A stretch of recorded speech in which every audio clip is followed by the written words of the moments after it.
तो कैसे हो मेरे दोस्तों। मैं आशा करता हूँ शानदार तरीके से आप लोग अपनी लाइफ को एंजॉय कर रहे हो, अपनी सेहत, फैमिली और पढ़ाई का ध्यान काफ़ी अच्छे से रख रहे हो। 16 अगस्त है। आज का इंपॉर्टेंट न्यूज़ एनालिसिस जो है बहुत ही शानदार रहने वाला है, जिसमें हम लोग करंट स्टैटिक पोर्शन यानी कि बैकग्राउंड इन्फॉर्मेशन और इसी के साथ में क्वेश्चंस रहेंगे उनके साथ में, जिससे ये पता चलेगा ये वीडियो कितने अच्छे से टकटकी लगाकर आप लोगों ने सुनी है। तो शानदार तरीके से आप लोगों को जो क्वेश्चन का आंसर देना है वो तभी दे पाओगे जब आप लोग अच्छे से इस वीडियो को टकटकी लगाकर सुनोगे। और इसी के साथ में किस तरीके से आप लोगों ने कल का जो दिन है वो सेलिब्रेट किया, ये जरूर बताएगा। अच्छा, एक बात जरूर बताना कि आप में से किस किस ने कल स्पीच सुनी है प्राइम मिनिस्टर नरेंद्र मोदी जी की।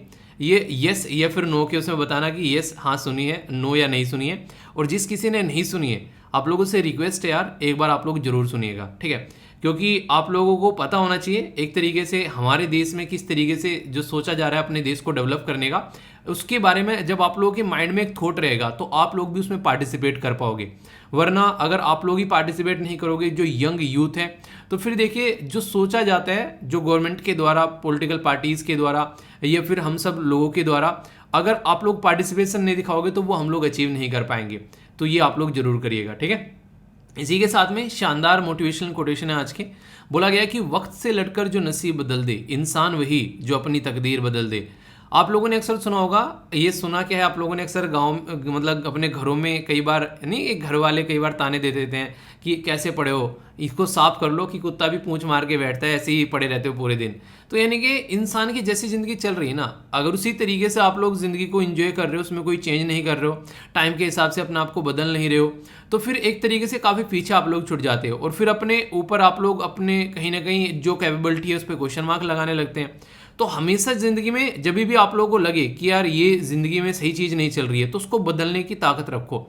ये दो ही तरीके होते हैं ज़िंदगी में ज़िंदगी जीने को, या तो जो आप लोगों को मिल रहा है उसको एक्सेप्ट कर लो कि ठीक है यार जैसी चल रही है चलने दो, मज़ा आ रहा है, कुछ नहीं चेंज करना है इसके अंदर अपना, ठीक है ठीक है। पर लेकिन अगर आप लोगों को लग रहा है कि यार ये चीज़ सही नहीं है, तो फिर इतनी ताकत रखो कि उसको बदलो, ठीक है। इलोन मस्क वाली कैटेगरी में हो, जो चीज़ पसंद नहीं आई बंदे को चीज़ बदल डाली। वरना तो फिर जो चल रहा है फिर उसको एक्सेप्ट कर लो, फिर काहे रोना है कि हाँ यार ये क्या हो गया वो क्या हो गया। तो हमेशा आप लोगों को ये चीज़ें एक तरीके से समझनी पड़ेगी ज़िंदगी में कि हाँ इस तरीके से चल रही है, ठीक है। तो अगर आप लोगों को इरिटेट कर रही है कि यार ये चीज़ बड़ी गंदी लग रही है, सोसाइटी में करप्शन नहीं होना चाहिए, तो जब आप लोग उस पोस्ट पर जाकर बैठोगे तो बदलो यार उसको। ज़िंदगी में यार मज़ा नहीं आ रहा है जीने में, हेल्थ ख़राब हो रखी है, तो उठकर एक्सरसाइज करो ना यार। ज़िंदगी में मज़ा नहीं आ रहा है कि आज की डेट में ना, मतलब एक जिस पैटर्न में ज़िंदगी चलनी चाहिए थी वो पैटर्न नहीं चल रहा है, सब आगे निकलते जा रहे हैं एक तरीके से ज़िंदगी में, पर मैं वहीं का वहीं पे पड़ा हूँ। तो अपने लिए प्लान बनाओ अपनी ज़िंदगी में किस तरीके चीज़ों को आगे लेकर चलना है, तो फिर बढ़ोगे आप लोग। तो यानी कि कहने का मतलब है कि अपने अंदर एक जज्बा लेकर आओ कि हाँ यार इसको इस तरीके से चेंज करना है, ठीक है। बहुत इंपॉर्टेंट पर्सनैलिटी है, बहुत ही ज़्यादा न्यूज़ में है रिसेंटली, अभी इनके बारे में आप लोगों को बताना है। ये अभी हमारे बीच में नहीं रहे और क्वेश्चन आप लोगों से यहाँ से बन सकता है। देखता हूँ कौन कौन पहचान पाता है। पहले आप लोग इनके बारे में बताइए, फिर इनके बारे में कल जो है वो हम लोग डिस्कस कर लेंगे, ठीक है। सबसे पहले आगे बढ़ने से पहले यहाँ पर आप लोगों को पता है प्राइम मिनिस्टर मोदी साहब के द्वारा यहाँ पर अभी जो स्पीच दी गई, तो यहाँ पर बोला गया कि 2047 तक यानी कि 2047 तक हम लोग अपने देश को एक डेवलप कंट्री बना देंगे। डेवलप्ड जो नेशन होता है उसमें मैक्सिमम रिसोर्सेज जो रहते हैं वो आप लोगों के पास में देखने को मिलते हैं।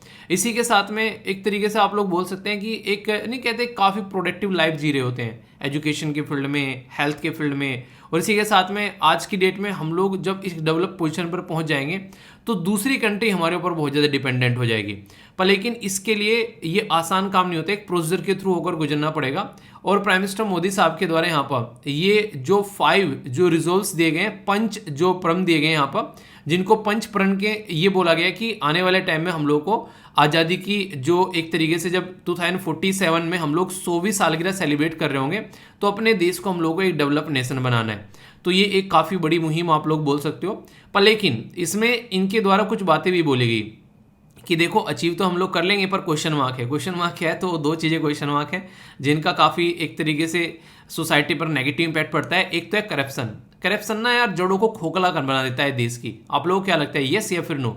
दूसरा है नेपोटिज्म। नेपोटिज्म होता है भाई भतीजावाद, और वो कहीं भी हो, चाहे वो किसी डिपार्टमेंट में हो कि हाँ अपने ही घर वाले को ये टेंडर देना है, चाहे वो पॉलिटिक्स के अंदर में हो कि अपने ही घर वाले को यहाँ पर लेकर आना है, यानी कि कैपेबल इंसान का ऊपर न आना, ठीक है। तो राजा का बेटा ही राजा बनेगा, तो जो कैपेबल है वो राजा बने, तो वो आप लोगों को यहाँ पर समझना पड़ेगा, तभी चीज़ें जो है यहाँ पर रिजोल्व हो पाएंगी सही डायरेक्शन में।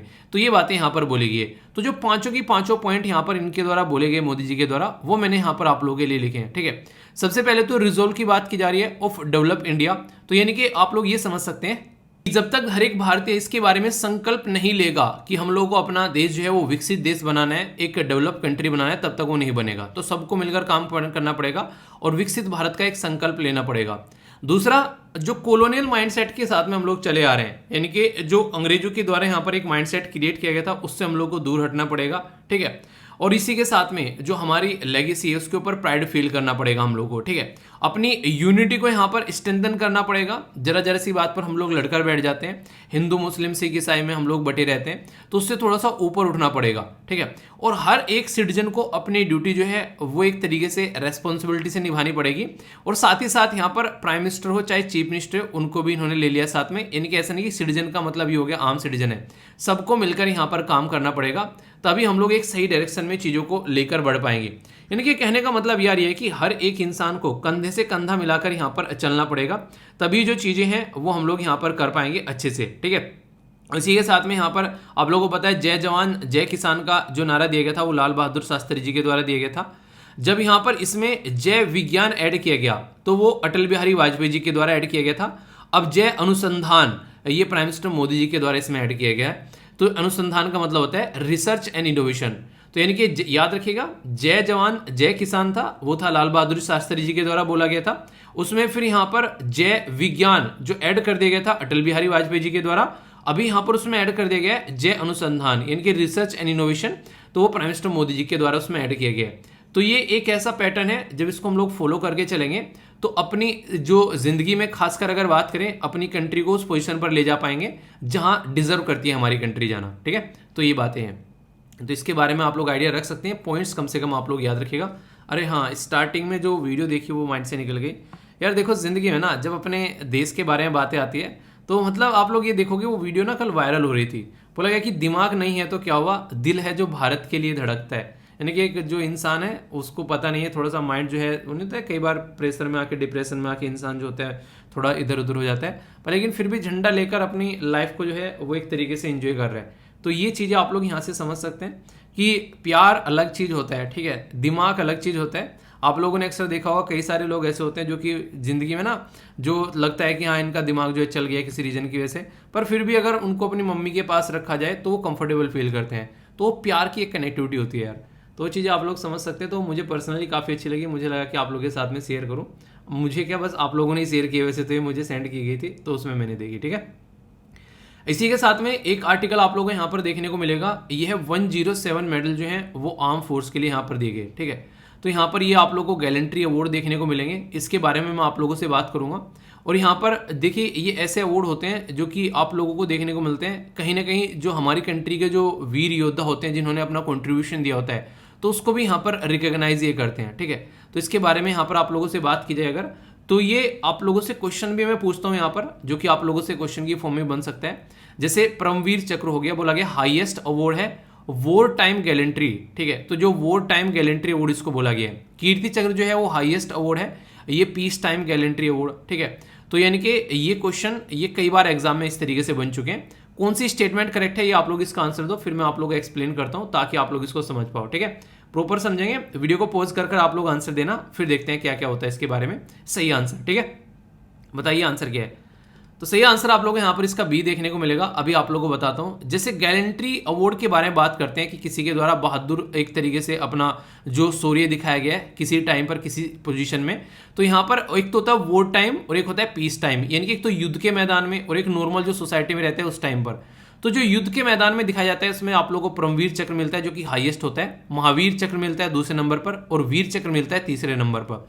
तो यहाँ पर वीर आप लोगों को नॉर्मली देखने को मिलता है। ठीक है, तो वीर का मतलब होता है कि एक तरीके से जब आप लोग ग्राउंड लेवल पर जाकर उस पर युद्ध के मैदान में जाकर अपना एक जो अपनी देश की पावर दिखाते हो, अपने देश के लिए क्या आप लोगों ने किया है वो दिखाते हो, तो वहां पर ये इस टाइम पर वो टाइम पर अवार्ड दिए जाते हैं। दूसरा है अशोक चक्र, कीर्ति चक्र और सूर्य चक्र।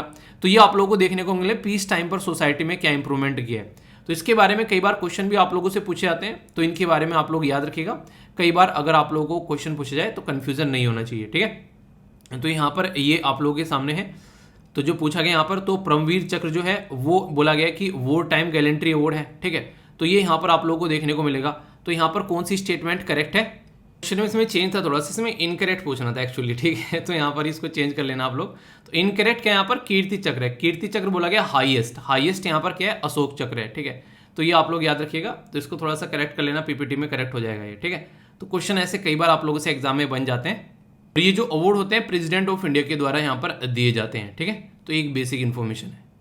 एक ये पिक्चर जो है वो काफ़ी ज़्यादा वायरल हुई यहाँ पर, पूरा जो हुमायूं टॉम्ब है यहाँ पर ये पूरा आप लोगों को देखने को मिलेगा, तिरंगे के रंग में हो गया था। आप लोगों को ये बताना है कि हुमायूं टॉम्ब जो है वो किसके द्वारा बनवाया गया था। ये दिल्ली में देखने को मिलेगा।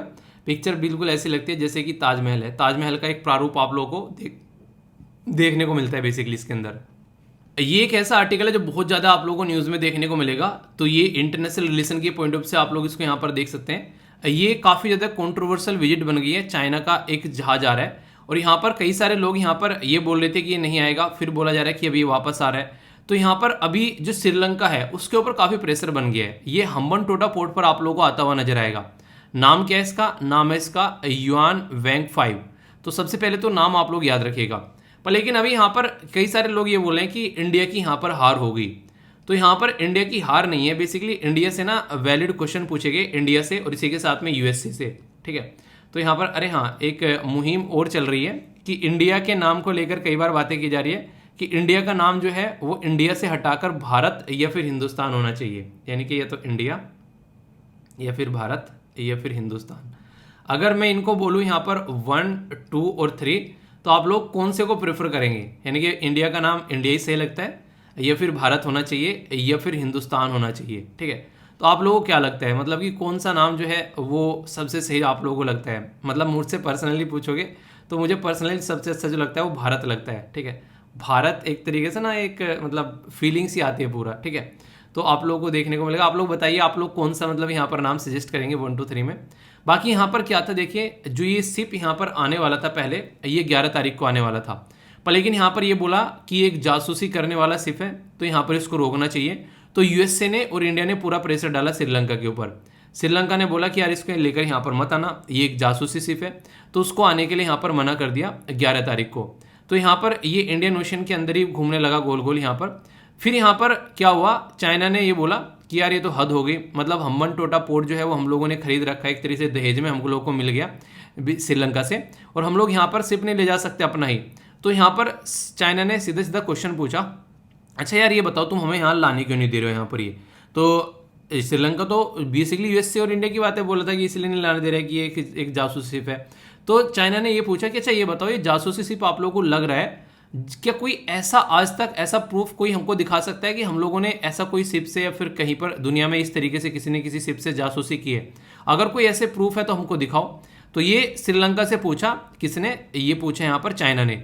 अब ये सेम क्वेश्चन जो है श्रीलंका ने जो है वो इंडिया से और यूएसए से पूछ लिया कि बताओ यार प्रूफ दिखा दो, ऐसा कुछ कभी हुआ है क्या, ठीक है।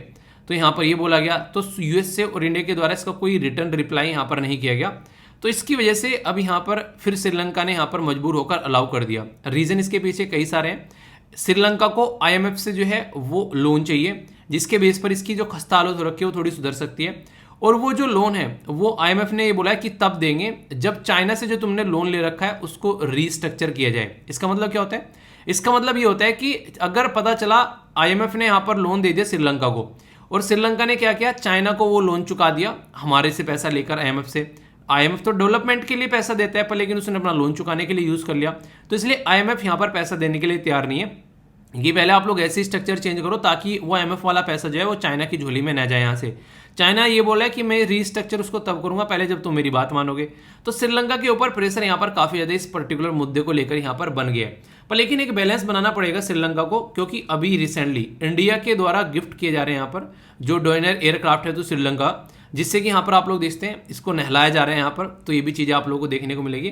तो आने वाले टाइम में कई सारी सिचुएशन ऐसी बन सकती है जिसमें बैलेंस बनाना जो है वो मुश्किल पड़ता हुआ नजर आएगा। तो उसके बारे में यहाँ पर ये चीज़ें जो आप लोग अंडरस्टैंड कर सकते हैं। कई बार क्वेश्चन यहाँ पर बन जाते हैं इंटरनेशनल रिलेशन को ध्यान में रखते हुए। तो चाइना जो है वो अपनी बातें कर रहा है कि यहाँ पर ये सही तरीका नहीं है कि तुम किस तरीके से सिक्योरिटी कंसर्न की बात कर रहे हो, कभी हुआ है क्या ऐसा, बताओ तो सही हम लोगों को। तो अभी फिलहाल ये माना जा रहा है कि ये आएगा अब यहाँ पर हम्बनटोटा पोर्ट पर, और जो काम करने आया वो काम करके निकलेगा, ठीक है। तो इसके बारे में यहाँ पर ये आर्टिकल था। तो कन्फ्यूज़न नहीं होना चाहिए। वैसे पर्सनली मतलब अगर कोई भी इंडियन से पूछोगे तो वो बोलेगा ही कि यार यहाँ पर आना नहीं चाहिए, चाइना की बदतमीजी जो है पराकाष्ठा जो पार होती है, तो वो एक अलग बात है, ठीक है। एक इंटरेस्टिंग जो न्यूज़ है यहाँ पर, ये मुझे काफ़ी इंटरेस्टिंग लगी। तालिबान के द्वारा अपना 1 साल सेलिब्रेट किया गया 15 अगस्त को ही, क्योंकि पिछली बार 15 अगस्त को ही तालिबान जो है वो पावर में आ गया था, और वहाँ पर आप लोगों ने उस टाइम पर देखी थी क्या हा हुल्ले हुए थे, लोग भाग रहे थे, हवाई जहाज पर लटक रहे थे, वो सब चीज़ें। तो तालिबान पूरा 1 साल सेलिब्रेट कर रहा है जब से यहाँ पर यूएस छोड़कर भागा है क्राइसिस से। तो एक तरीके से अफगानिस्तान के अंदर तालिबान रूल कर रहा है, आप लोग ऐसा बोल सकते हैं। पर लेकिन सिचुएशन जो है वो ग्राउंड लेवल पर काफ़ी ख़राब है, तब से लेकर अब तक बहुत सारे मुद्दे अभी देखने को मिल रहे हैं, और तब से शांति नहीं है यहाँ पर। तो आने वाले टाइम में देखो कैसी शांति यहाँ पर निकल कर आती है। फिलहाल के टाइम पर कंडीशन जो है वो काफ़ी बुरी है, ठीक है। एक और छोटी सी न्यूज़ है, इसके बाद में फिर बड़ी न्यूज़ हम लोग देखेंगे।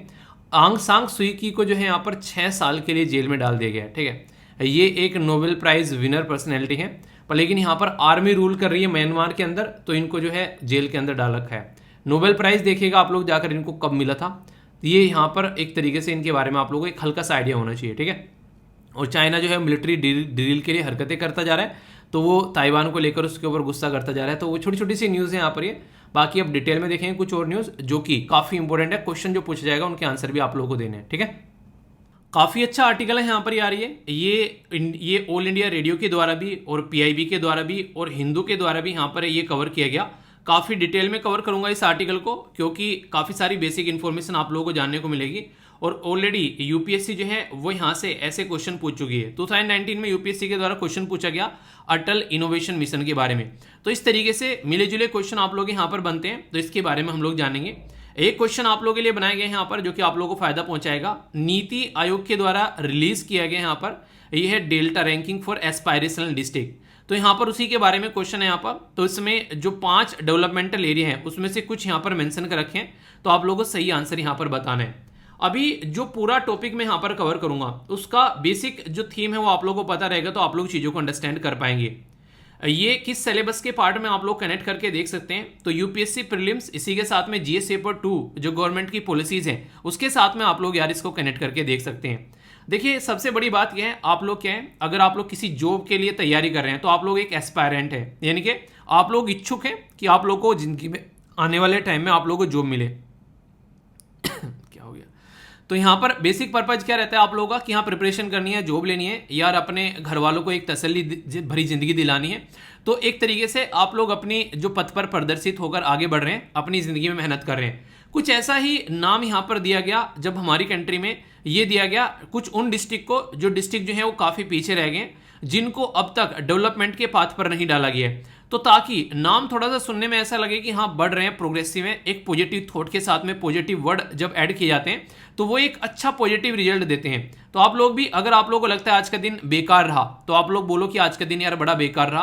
तो ये बोलने से ज़्यादा बेटर ये रहेगा आप लोग बोलो कि आज का दिन जो है वो थोड़ा सा कम प्रोडक्टिव रहा, ठीक है। शब्द का मतलब वही है, पर लेकिन रियलिटी में जो उससे भाव निकल कर आ रहा है उसका कंप्लीटली चीज़ें जो हैं वो चेंज हो चुकी हैं। आप लोगों का एनर्जी लेवल आप लोगों को चेंज होता हुआ नजर आएगा। यानी कि अपने शब्दों को भी इतना पॉजिटिव रखो कि आप लोग जिंदगी में कोई भी काम क्यों ना हो उसमें से पॉजिटिविटी निकल कर आए, ठीक है। जिंदगी में कितनी भी बुरी कंडीशन आप लोगों को क्यों ना लगे, आप लोग उससे ये देखो कि अच्छा यार चलो आज कुछ नया सीखने को मिला। तो इस तरीके से अगर दोगे तो जिंदगी में आप लोग को बेसिकली जो इरिटेशन होती है, टेंशन होती है, वो कम हो जाएगी और पॉजिटिव थॉट आप लोगों के आने लगेंगे। तो एक पॉजिटिव नाम देना भी यहाँ पर बहुत बड़ा काम करता है। तो प्राइम मिनिस्टर मोदी साहब के द्वारा एस्पायरेशनल डिस्ट्रिक्ट जो बोला गया यहाँ पर, तो एक तरीके से इंस्पायर कर रहे हैं डिस्ट्रिक्ट को कि वो जो है आगे बढ़े। और यहाँ पर ये काम अभी डिस्ट्रिक्ट को नहीं, यहाँ पर ये ब्लॉक लेवल पर पहुंचाना चाहते हैं। तो ये यहाँ पर अभी बातें निकल कर आ रही है। तो एक स्कीम भी आप लोगों को ये समझिएगा, एग्जाम के पॉइंट ऑफ व्यू से आप लोगों की एक स्कीम तैयार हो जाएगी। पूछ ले आप लोगों से कि एस्पायरेशनल डिस्ट्रिक्ट प्रोग्राम, जिसको शॉर्ट फॉर्म में एडीपी बोला जाता है, कि ये बताओ यार ये प्रोग्राम जो है ये कब लॉन्च किया गया था और यहाँ पर इसका पर्पज क्या है। तो ये ऐसे क्वेश्चन आप लोगों से स्कीम बेस्ड बड़ी फ्रीक्वेंटली आप लोगों से यूपीएससी कई बार पूछते हैं, और किसी भी एग्जाम में छोटे मोटे क्वेश्चन बन जाते हैं आप लोगों के इक्का दुक्का वनडे टाइप के, ठीक है। जैसे यहाँ पर इसका फोकस क्या रहेगा, एस्पायरेशनल डिस्ट्रिक्ट का मतलब क्या है, एक ऐसा डिस्ट्रिक्ट जो कि अगर उसको कंपेयर करें दूसरे डिस्ट्रिक्ट के साथ में तो वो इतनी अच्छी परफॉर्मेंस नहीं दे रहा है जितनी अच्छी परफॉर्मेंस दूसरे डिस्ट्रिक्ट दे रहे हैं। तो इस डिस्ट्रिक्ट को यहाँ पर इस तरीके से लेवल पर लेकर आना है ताकि दूसरे डिस्ट्रिक्ट के साथ में जब कंपेयर करें तो ये पीछे ना छूटे। और उसके लिए सबसे ज्यादा इंपॉर्टेंट चीज क्या है, वो है दो चीजें जो मेरी नजर में सबसे ज्यादा इंपॉर्टेंट रहती है। एक तो है यार अच्छी हेल्थ पहले नंबर पर, और दूसरे नंबर पर है अच्छी एजुकेशन। अगर अच्छी हेल्थ और अच्छी एजुकेशन मिल जाती है तो फिर सारी चीज़ें सही होती हुई नजर आएगी। तो यहाँ पर एजुकेशन को 30% दिया गया है वेटेज और हेल्थ को यहाँ पर 30% वेटेज दिया गया है, यानी कि 60% जो वेटेज दिया गया है एस्पायरेशनल डिस्ट्रिक्ट में वो यहाँ पर हेल्थ और एजुकेशन का है। ठीक है, इसी के साथ में बेसिक ढांचा जो होना चाहिए इंफ्रास्ट्रक्चर उसके लिए 10%, स्किल डेवलपमेंट के लिए 5% और फाइनेंशियल इंक्लूजन यानी कितने बैंक अकाउंट लोगों के खुले हुए हैं, तो ये टोटल मिलाकर 20% आप लोगों को यहाँ पर ये देखने को मिलेगा। और बाकी एग्रीकल्चर और इरिगेशन की फैसिलिटी कितनी है, 20% यहाँ पर ये दिया गया है। तो एस्पायरेशनल डिस्ट्रिक्ट यहाँ पर अगर बात करें तो उसका फोकस एरिया किस एरिया में कितना प्रतिशत है, तो टोटल जब आप लोग इनको ऐड करोगे तो 60 यहाँ पर ये हो गया, 20 यहाँ पर ये वाला पोर्शन हो गया और 20 यहाँ पर ये वाला पोर्शन हो गया। तो टोटल 100% जो फोकस यहाँ पर रहने वाला है तो वो इन एरिया पर रहने वाला है, इन एरिया को डेवलप किया जाएगा तभी वो एक डिस्ट्रिक्ट जो है वो थोड़ा सा आगे बढ़ पाएगा अच्छे से। तो गवर्नमेंट का ये फोकस एरिया है। तो एस्पायरेशनल डिस्ट्रिक्ट में कैटेगरी जो है एक डिवाइड की गई है 6 और 6 कैटेगरी में सबसे ज्यादा जो वेटेज दिया गया है वो एजुकेशन और हेल्थ को और सबसे कम जो दिया गया है वो स्किल डेवलपमेंट और फाइनेंशियल इंक्लूजन को। तो ये कुछ बेसिक इन्फॉर्मेशन है जो आप लोगों को पता होनी चाहिए। अभी अगर आप लोगों से बातें करूं इसका एम जैसे मैंने बताया तो यहाँ पर रिलेटिवली जो लेसर प्रोग्रेस है डिस्ट्रिक्ट के अंदर में उनको एक इक्विवेलेंट लेवल पर आना, इसी को ध्यान में रखते हुए transformation of aspirational district program launch किया गया था 2018 में। 2018 में लॉन्च किया गया, 18 और 19 में लगभग चला, फिर 20 और 21 आ गया, वैसे ही कहानी खराब हो गई। अब यहाँ पर इसको फिर से एक सही डायरेक्शन में आगे लेकर चलने की बात की जा रही है और बोला यह जा रहा है कि अब तक तो यहाँ पर ये डिस्ट्रिक्ट के लेवल पर हुआ करता था, अब इसको यहाँ पर ब्लॉक के लेवल पर पहुंचा दो, यानी कि एक तरीके से तहसील के लेवल पर पहुंचा दिया जाए। ये बात हमारे प्राइम मिनिस्टर मोदी साहब के द्वारा बोली गई। हालांकि ये जो बात इनके द्वारा बोली गई उसका क्रिटिसिज्म भी हुआ। क्रिटिसिज्म का मतलब यहाँ पर ये कि जो डिस्ट्रिक्ट होता है ना उसके अंदर डीएम होता है और डीएम को आप लोगों को पता है कि स्टेट का कैडर मिलता है और जब स्टेट का कैडर मिलता है तो इसका मतलब वो स्टेट गवर्नमेंट के अंडर में काम करता है। तो डिस्ट्रिक्ट का जो हेड होता है डीएम वो स्टेट गवर्नमेंट के अंडर में होता है, पर लेकिन जब डिस्ट्रिक्ट का हेड डीएम जो है वो डायरेक्ट सेंट्रल गवर्नमेंट के अंडर में चला गया तो ये बोला जा रहा है कि जो फेडरलिज्म का जो ढांचा है यानी कि जो संघवाद का ढांचा है ये उसके ऊपर एक क्वेश्चन मार्क लगा रहा है और ये बिल्कुल भी सही नहीं है। तो ये बात यहां पर बार बार बोली जा रही है, तो इसको ध्यान में रखते हुए आप लोग चीजों को समझ सकते हैं। तो यहाँ पर जो वो एक तरीके से यहाँ पर जो प्रोग्राम है जो इसको लेकर चलने की बात की जा रही है उस बोर्ड के अंदर जो आप लोगों को देखने को मिलेंगे सेंटर स्टेट गवर्नमेंट की स्कीम आप लोगों को नजर आएगी। यहाँ पर कोलैबोरेशन किया जाएगा सेंटर स्टेट और इसी के साथ में यहाँ पर प्रभारी ऑफिसर और जो यहाँ पर जो डिस्ट्रिक्ट कलेक्टर होते हैं तो उनको यहाँ पर लेकर चला जाएगा और इसी के साथ में जो डिस्ट्रिक्ट है उनमें एक स्पिरिट रहेगी कि कैसे चीजों को आगे लेकर चलना है और एक कंपटीशन की भावना जगाने की कोशिश की जा रही है। तो कहने का मतलब यार यहाँ पर यह है कि एक तरीके से जितने अच्छे लेवल पर मिलकर काम करेंगे उतना ही शानदार रिजल्ट आप लोगों को यहाँ से आता हुआ नजर आएगा। तो एस्पायरेशनल डिस्ट्रिक्ट प्रोग्राम जो है ये एक लार्जेस्ट एक्सपेंडिचर आप लोगों को देखने को मिलेगा वर्ल्ड में गवर्नमेंट के गवर्नेंस को फोकस करते हुए यहाँ पर, ताकि सुधारा जा सके वहां पर एक बेसिक ढांचे को और प्रॉपर एजुकेशन और हेल्थ की सर्विस यहाँ पर प्रोवाइड कराई जा सके। तो ये इसका बेसिक पर्पज आप लोगों को यहाँ पर नजर आएगा। थोड़ा सा और मोटे मोटे तौर पर आप लोग समझना चाहते हैं तो बिल्कुल ऐसे जैसे घर में कई सारे बच्चे हैं, एक बच्चा जो है पढ़ने में बहुत अच्छा है, दूसरा थोड़ा सा एवरेज है, तीसरा और एवरेज है और चौथा बिल्कुल पढ़ने में एक तरीके से नकारा टाइप का है। ठीक है, तो यहाँ पर क्या करेंगे, तो यहाँ पर यार ऐसा तो है नहीं कि इसको निकालकर घर से बाहर फेंक देंगे, तो जो बाकी के पढ़ने में ठीक है उनको बोला जाए यार इसको भी पढ़ाओ, साथ में लेकर आओ, इसको पीछे थोड़ी ना छोड़ना है, तो हमारे घर का परिवार का पार्ट है, ऐसे थोड़ी ना छोड़ा जाएगा, तो सबको साथ में लेकर यहाँ पर चला जाएगा। तो उसी के ऊपर फोकस देने की बात की जा रही है। तो उसी को ध्यान में रखते हुए यहाँ पर इनका उद्देश्य बनाया गया कि हम लोग डिस्ट्रिक्ट को आइडेंटिफाई करेंगे, क्योंकि सबसे पहले तो कमी पता होनी चाहिए ना, कमी कहां पर है, तो जहां जहां पर भी यहां पर कमी है उसको आइडेंटिफाई करेंगे और इमीडिएटली जो इंप्रूव करने वाली चीजें कम से कम वो सबसे पहले इंप्रूव करेंगे। यानी कि जो पढ़ने में नकारा है, एक तो सबसे बड़ी बात क्या है, वो टाइम पर उठता नहीं होगा। ठीक है, टाइम पर उठ भी जाता होगा तो एक्सरसाइज नहीं करता होगा, तो एक्सरसाइज भी कर रहा हो तो कोई टाइम टेबल बनाकर प्रॉपर अपनी पढ़ाई नहीं करता होगा, तो कहीं ना कोई कमी तो देखने को मिलती होगी ना। तो वो कमी आइडेंटिफाई की जाएगी कि कहां पर एजुकेशन में कमी है, कहां पर हेल्थ में कमी है, इरिगेशन की फैसिलिटी क्या है, तो वो सारी चीजें जब ध्यान में आएंगी तो फिर सॉल्यूशन भी निकलेगा कि अच्छा यहां पर काम करते हैं। उसको मोटिवेट करेंगे, देख भाई तू भी कर सकता है यार, तू पीछे नहीं रह सकता, तू भी कर सकता है, तुमको भी साथ में लेकर हम लोग को चलना है। तो यहाँ पर जो डिस्ट्रिक्ट है, डिस्ट्रिक्ट्स आर प्रोडेड, प्रोडेड मतलब एक नई वोकेबलरी आप लोग की वोकेबलरी बैंक में जुड़ गई। यहाँ पर बाकी जो भी आप लोगों को वीडियो में वोकेबलरी मिलती है वो तो मिलती है, यहाँ पर ये एक्स्ट्रा वोकेबलरी होगी प्रोडेड। प्रोडेड का मतलब है प्रोत्साहित करना, यानी कि अपने साथ में लेकर चलना। और क्या प्रोत्साहित करना है, देखिए हम लोग एक पर्टिकुलर राज्य के अंदर रहते हैं, ठीक है। मान लीजिए आज की डेट में आप लोग रहते हैं किसी पर्टिकुलर राज्य में, और वो राज्य है आप लोग का राजस्थान। राजस्थान के अंदर में आप लोग रहते हैं, तो राजस्थान के अंदर में कई सारे डिस्ट्रिक्ट आप लोगों को देखने को मिलेंगे। तो कुछ डिस्ट्रिक्ट ऐसे होंगे जो अच्छा परफॉर्म कर रहे हैं, कुछ डिस्ट्रिक्ट ऐसे होंगे जो ठीक से परफॉर्म नहीं कर रहे हैं। तो सबसे पहले तो जो एस्पायरेशनल डिस्ट्रिक्ट है, जो कि ढंग से परफॉर्म नहीं कर रहे हैं, उनको पहले तो उस डिस्ट्रिक्ट के बराबर आना है जो राज्य के अंदर डिस्ट्रिक्ट है, और फिर उसको अच्छे लेवल पर लेकर जाना है। देश के साथ में जो टॉप डिस्ट्रिक्ट है उसके साथ में उसको कंपेयर करना है। तो ये यहां पर नीति रहेगी। तो प्रोत्साहित करना है कि best district with in the state, और फिर उसके बाद में best district with in the country, तो वो लेकर आना है। तो वहां पर कॉम्पिटिटिवनेस आप लोगों को दिखानी है, और कोऑपरेटिव फेडरलिज्म भी फॉलो करना है, यानी कि संघवाद के ढांचे को भी यहां पर लेकर चलना है। यानी कि वही बात है जो यहां पर बार बार बोली जाती है सरकार के द्वारा कि सबका साथ, सबका विकास और सबका विश्वास। अगर ये सारी चीजें साथ में चलेगी तभी हम लोग इंक्लूसिव ग्रोथ लेकर आ पाएंगे। और इंक्लूसिव ग्रोथ का मतलब क्या होता है कि यहां पर किसी को पीछे ना छोड़ना, ठीक है। जैसे एक क्लास में सारे बच्चे हैं, तो टीचर ऐसे थोड़े ना कि जो टॉप पढ़ने वाले हैं बस उनको पढ़ा के निकल ले, ठीक है यार 2-4 टॉपर निकल गए और कहानी खत्म हो गई। नहीं, टीचर का काम ही होता है कि उस बच्चे को साथ में लेकर चले जो कि बिल्कुल भी पढ़ने में ठीक नहीं है, तब यहां पर मजा है, और उसी का मतलब पढ़ना होता है। तो यहां पर एक आखिरी बच्चे को अगर साथ में लेकर चला जाएगा, और महात्मा गांधी जी की फिलोसफी भी वही थी कि जो सबसे गरीब सेक्शन का सोसाइटी का तबका है उसको साथ में लेकर चलना है। तो एस्पायरेशनल डिस्ट्रिक्ट प्रोग्राम जो है उसका बेसिक पर्पज ये है कि सस्टेनेबल डेवलपमेंट गोल जो कि नेशनल लेवल पर हम लोग लेकर चल रहे हैं, उनको हम लोग को ग्राउंड लेवल पर लेकर आना है। मतलब क्या हो गया इसका, हम लोग बात कर रहे हैं कि भाई साहब गरीबी को मिटाना है, भुखमरी को मिटाना है। तो हम लोग को गरीबी मिटानी है, तो हम लोग नेशनल देश के लेवल पर कब मिटाएंगे, जब हमारे डिस्ट्रिक्ट के लेवल पर गरीबी मिटेगी, हमला करेगी तहसील के लेवल पर गरीबी मिटेगी, हमारी विलेज यानी कि गांव के लेवल पर गरीबी मिटेगी। तो अगर हम लोग ये छोटी छोटी यूनिट की गरीबी मिटा देंगे, तो कंबाइन कर कर इन्हीं को तो देश बन रहा है यार, तो सब जगह गरीबी मिट जाएगी। तो यहां पर ये सस्टेनेबल डेवलपमेंट गोल जो 17 है, और इसके अंदर जो टारगेट है वो 169 है, ये अचीव करने हैं हम लोगों को। और इनको अचीव जब हम लोग कर लेंगे तो हमारी तहसील, गांव, हमारे डिस्ट्रिक्ट सुधर जाएगा, तो देश अपने आप सुधर जाएगा। वही कहते हैं देश सुधारने के लिए क्या करना है, कुछ नहीं करना है, हर एक इंसान अपने अपने आप को सुधार ले, देश 1 मिनट में सुधर जाएगा।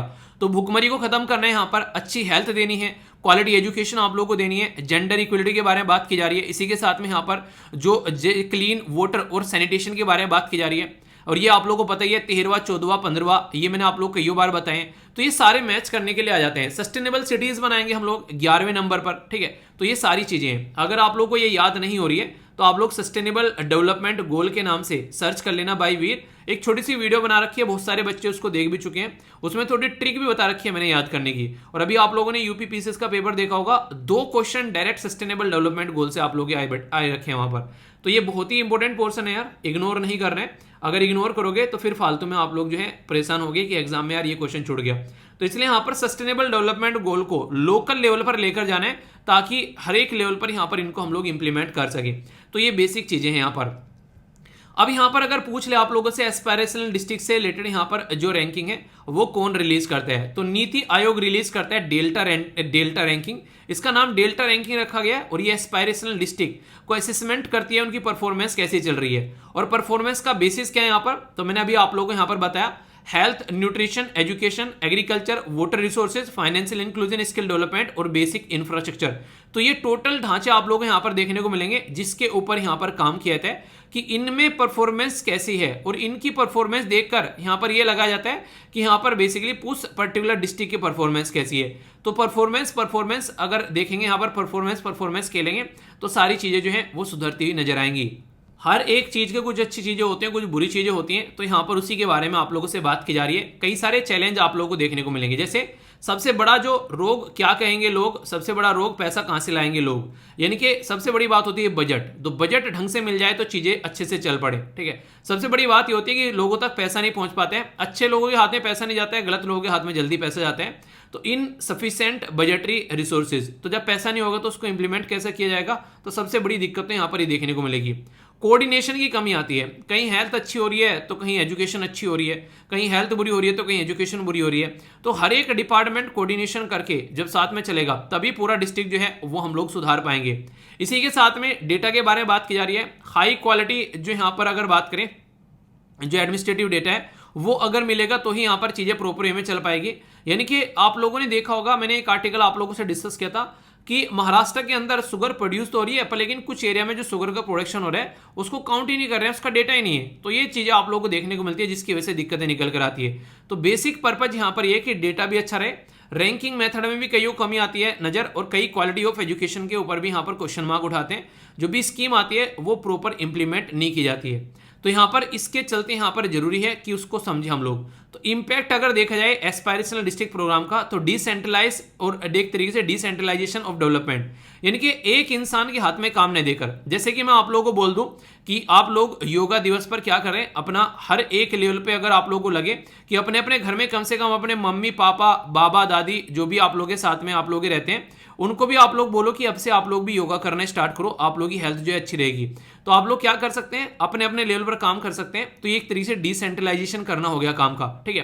यानी कि मैं तो कर ही रहा हूं, आप लोगों को बोल रहा हूं, आप लोग जो है अपने घर वालों को बोलना स्टार्ट कर दें। तो इस तरीके से आप लोग समझ सकते हैं। तो ये क्या होगा, ये लोकल एरिया पर आप लोग इसको ढंग से इंप्लीमेंट कर पाओगे और ग्राउंड रियलिटी आप लोग के सामने निकल कर आएगी, और फिर जब चीजें रिजल्ट अच्छा आता है तो वहां से पॉजिटिविटी भी आप लोग को देखने को मिलने लगती है। इंक्लूसिव अप्रोच लेकर चलनी है। डेल्टा रैंकिंग एस्पायरेशनल डिस्ट्रिक्ट जो कंबाइन करती है इनोवेशन ऑफ डेटा, ठीक है। प्रेगमेटिव एक अप्रोच लेकर चलनी है। प्रेगमेटिव मतलब आशावादी, निराश नहीं होना यार, कभी भी चीजों से निराश नहीं होना है, हमेशा आशावादी रहना है। तो डिस्ट्रिक्ट लोकल इंक्लूसिव डेवलपमेंट को लेकर यहां पर चलना है हर एक लेवल पर, ताकि चीजें जो है आगे चलती रहे। और सबसे बड़ी बात यह, अगर कोई चीज आप लोगों ने स्टार्ट कर दी है, दिक्कत आएंगी, अगर दिक्कत नहीं आ रही तो इसका मतलब आप लोगों ने कुछ बड़ा काम किया ही नहीं है। जो बड़ा काम करोगे उसमें एक बात की श्योरिटी है, उसमें दिक्कत आएगी ही आएगी। तो इसका मतलब है कि आप लोग इंप्रूव हो रहे हैं चीजों को लेकर और उसको इंप्लीमेंट आप लोग कर रहे हैं। तो एक तरीके से आउटकम जो होना चाहिए वो लोकल गवर्नमेंट को आप लोग एक तरीके से समझ सकते हैं कि इंप्रूव करना है इंप्लीमेंटेशन। तो आप लोग यहां पर जो आप लोगों को लोकल गवर्नमेंट टारगेट करे इफेक्टिव एक तरीके से और इंप्रूव करे चीजों को कैसे इंप्लीमेंट करना है, क्योंकि लोकल लोगों को पता है किस गली के, किस मोहल्ले के, किस चौराहे में कौन सा नल जो है वो काम नहीं करे, किस खंबे में बल्ब में बिजली नहीं आ रही है। तो प्राइम मिनिस्टर को थोड़ी ना पता होगी ये चीज ही। तो लोकल एरिया पर इसको इंप्लीमेंट करने की बात यहां पर की जा रही है। तो ये बेसिक चीज है। तो यहां से क्वेश्चन आप लोगों के लिए बन सकते हैं, जैसे क्वेश्चन बन गए यहां पर कि अटल इनोवेशन मिशन, जो यहां पर एक तरीके से अटल इनोवेशन मिशन ये सेटअप था अंडर किसके, department of science and technology, एक तरीके से ministry of labour and employment, NITI Aayog, या फिर ministry of skill and development. तो सही आंसर दीजिए। यूपीएससी 2019 में क्वेश्चन पूछा गया, देखता हूं कौन सी आंसर इसका देता है। तो सही आंसर है इसका नीति आयोग। अब एक क्वेश्चन आप लोग बताइए, नीति आयोग जो है इससे पहले यहां पर प्लानिंग कमीशन हुआ करता था, प्लानिंग कमीशन को रिप्लेस कर नीति आयोग बनाया गया। तो नीति आयोग प्लानिंग कमीशन को रिप्लेस कर कौन से ईयर में बनाया गया, ये क्वेश्चन का आंसर आप लोग दीजिए। बड़ा ही सिंपल सा क्वेश्चन, आप लोग कहेंगे क्या क्वेश्चन पूछ लिया, ये क्वेश्चन यूपीएससी प्रीलिम्स से पूछा जा चुका है, ठीक है। तो ऐसे पद्दी पद्दी से भी क्वेश्चन आते हैं, आप लोग प्रेशर में रहते हैं और ऐसे क्वेश्चन को भी फिर वहां पर गलत कर आते हैं। नेक्स्ट क्वेश्चन काफी डिटेल में आप लोगों को पढ़ाया पूरा टॉपिक, और आशा करता हूं कि आप लोग मुझे निराशा नहीं देंगे, एक अच्छा मोटिवेशन देंगे, आप लोग इसको सही से अटेम्प्ट करेंगे। नीति आयोग रिलीज करता है डेल्टा रैंकिंग। तो सबसे पहला क्वेश्चन यही बन जाए कि डेल्टा रैंकिंग जो है वो कौन रिलीज करता है और किससे रिलेटेड है। तो एस्पायरेशनल डिस्ट्रिक्ट से रिलेटेड है यहाँ पर ये। तो 5 एरिया है जहां पर फोकस किया जाता है। पहला बोला गया यहाँ पर हेल्थ एंड न्यूट्रिशन, दूसरा एजुकेशन, तीसरा एग्रीकल्चर एंड वाटर रिसोर्सेज, और चौथा है इंफ्रास्ट्रक्चर। तो यहां पर कौन सी स्टेटमेंट करेक्ट है। ए में बोला गया 1, 2 एंड 3, बी में बोला गया 2, 3 एंड 4, सी में बोला गया 1, 3 एंड 4, और डी में बोला गया ऑल ऑफ द अबव। तो सही आंसर यहां पर क्या होगा, A B C F D. अगर इसके बारे में बात कीजिए तो अभी बहुत ही डिटेल में मैंने आप लोगों को सारी चीजें पढ़ाई है कि यहां पर ये 5 एरिया है जिसके ऊपर फोकस किया जा रहा है, और यहां पर आंसर इसका डी होगा। यानी कि पांचों के पांचों जो है वो सही है यहां पर, ठीक है। तो ये नंबर ऑफ डिस्ट्रिक्ट भी आप लोगों को देखने को मिलते हैं यहाँ पर, नंबर ऑफ बैकवर्ड जो डिस्ट्रिक्ट है उनकी भी लिस्ट यहाँ पर दे रखी है, आप लोग इनको भी देख सकते हैं। अच्छा, एक क्वेश्चन मैं आप लोगों से पूछूंगा यहाँ पर जो कि काफी इंपॉर्टेंट है जब डिस्ट्रिक्ट की बात कर रहे हैं। आप लोगों के राज्य में कितने डिस्ट्रिक्ट हैं, अपने राज्य का नाम लिखना है स्टेट का, और अपने डिस्ट्रिक्ट का नाम लिखना, जितने डिस्ट्रिक्ट है, और आप लोगों को ये भी बताना है। यहाँ से आप लोग खुद देखोगे यहाँ पर आप लोग अपने डिस्ट्रिक्ट की स्थिति भी अगर आप लोगों को पता है तो अच्छा रहेगा, क्योंकि इंटरव्यू में आप लोग के स्टेट और आप लोग के डिस्ट्रिक्ट से क्वेश्चन बनते हैं लोकल एरिया से कि अच्छा अपने लोकल एरिया में आप लोगों की कितनी नजर रहती है। तो एक काफी अच्छा तरीका है कि अपने डिस्ट्रिक्ट के ऊपर भी आप लोग ध्यान रखिए, ठीक है। तो क्वेश्चन डायरेक्ट बन जाते हैं हर लेवल पर। तो टॉपिक को ऐसे तैयार करो यार, बाल की खाल उखाड़ लो। अब यहाँ पर हम लोगों ने ये भी देख लिया क्या सोर्स है, हम लोगों ने ये भी देख लिया कौन से पेपर में यहाँ पर कनेक्ट करके देख सकते हैं, सिलेबस को कनेक्ट कर आप लोगों को पढ़ना है, ठीक है। जो वीडियो मैंने बनाई है कल किस किस ने देख ली कि यूपीएससी की तैयारी कैसे करनी है आप लोगों को, तो उसमें 2023 के लिए मैंने आप लोगों को एक स्ट्रेटजी दी है, वहां पर सारी बुक लिस्ट भी बताई है। तो उसमें भी मैंने आप लोगों को बताया कि सिलेबस के साथ में चीजों को कनेक्ट करके आप लोगों को पढ़ना है, ठीक है। तो आप लोग जरूर देखिएगा, इससे आप लोग चीजों को कनेक्ट कर पाएंगे।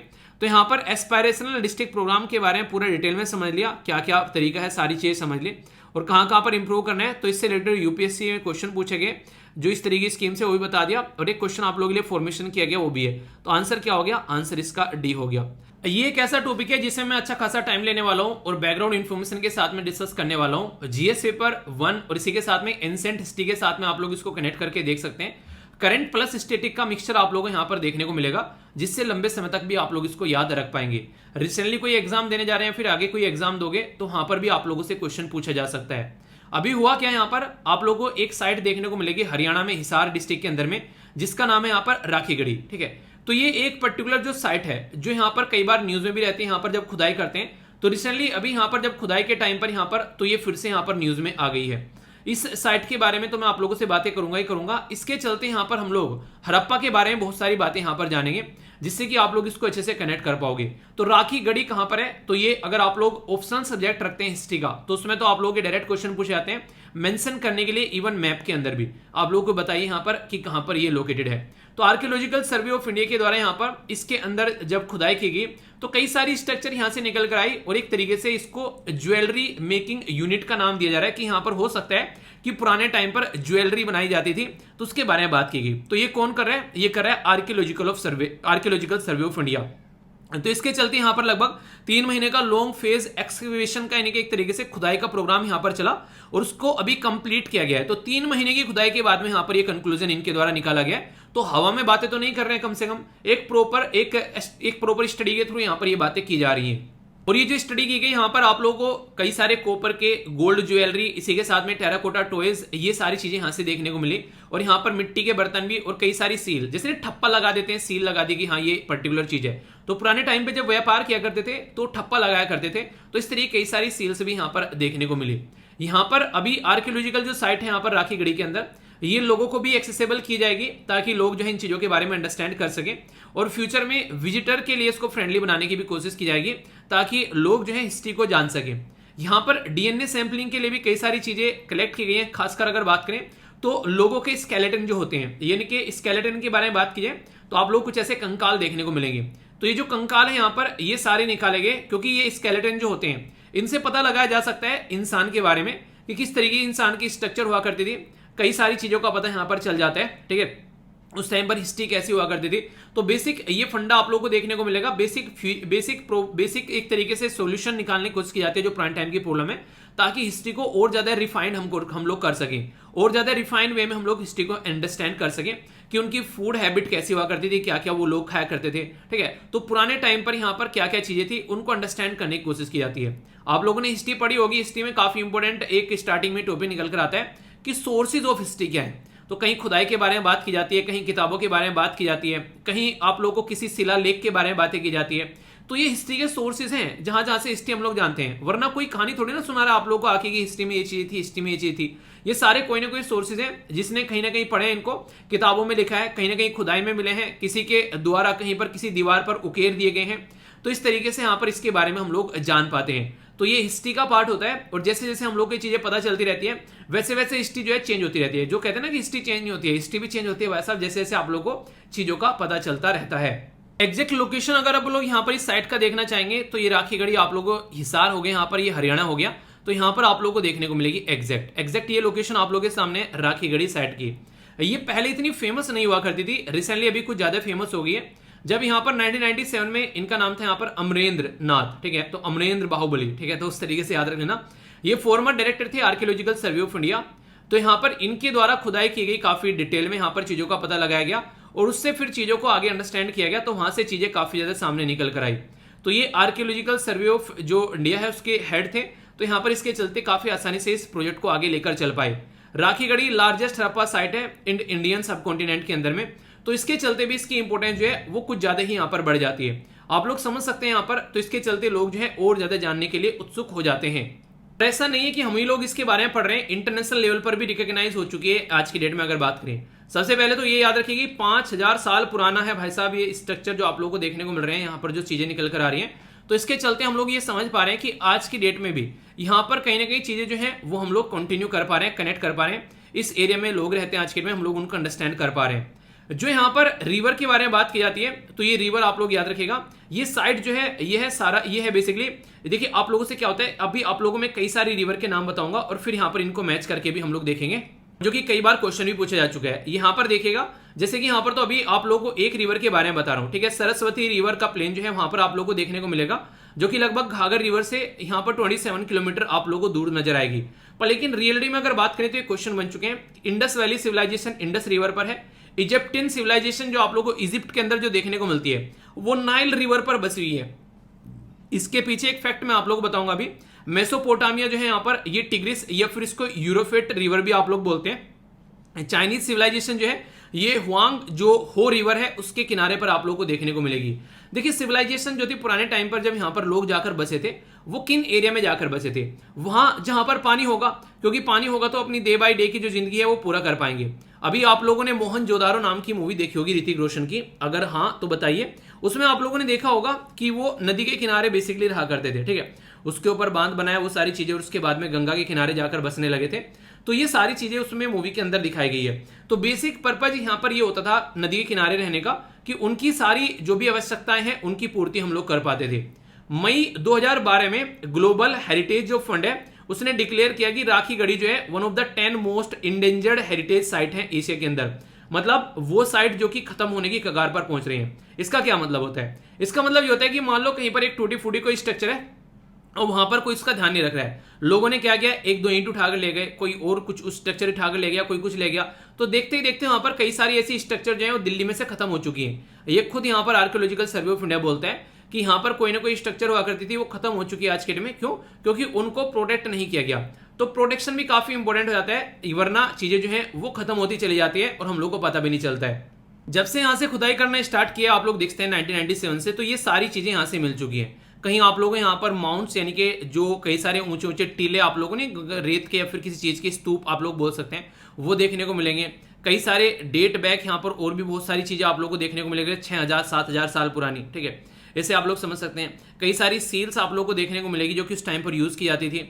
इसी के साथ में यहाँ पर कई सारे मार्बल वगैरह आप लोग को देखने को मिलते हैं। कई सारी पक्की ईंटें देखने को मिलती हैं। व्हील के काट, टॉयज, खिलौने वगैरह, ड्रेनेज यानी कि पानी का सिस्टम। तो इन सब चीजों के चलते हम लोग अंदाजा लगा पाते हैं कि भाई साहब ये है क्या। यानी कि हवा में किसी को नहीं पता है, लोगों ने इसके बारे में स्टडी की, पढ़ा, खोजा, तब जाकर हम लोग समझ पाते हैं कि आखिर रियलिटी में बैकग्राउंड क्या है। उसके बेस पर हम लोग चीजों को आगे कनेक्ट कर पाते हैं।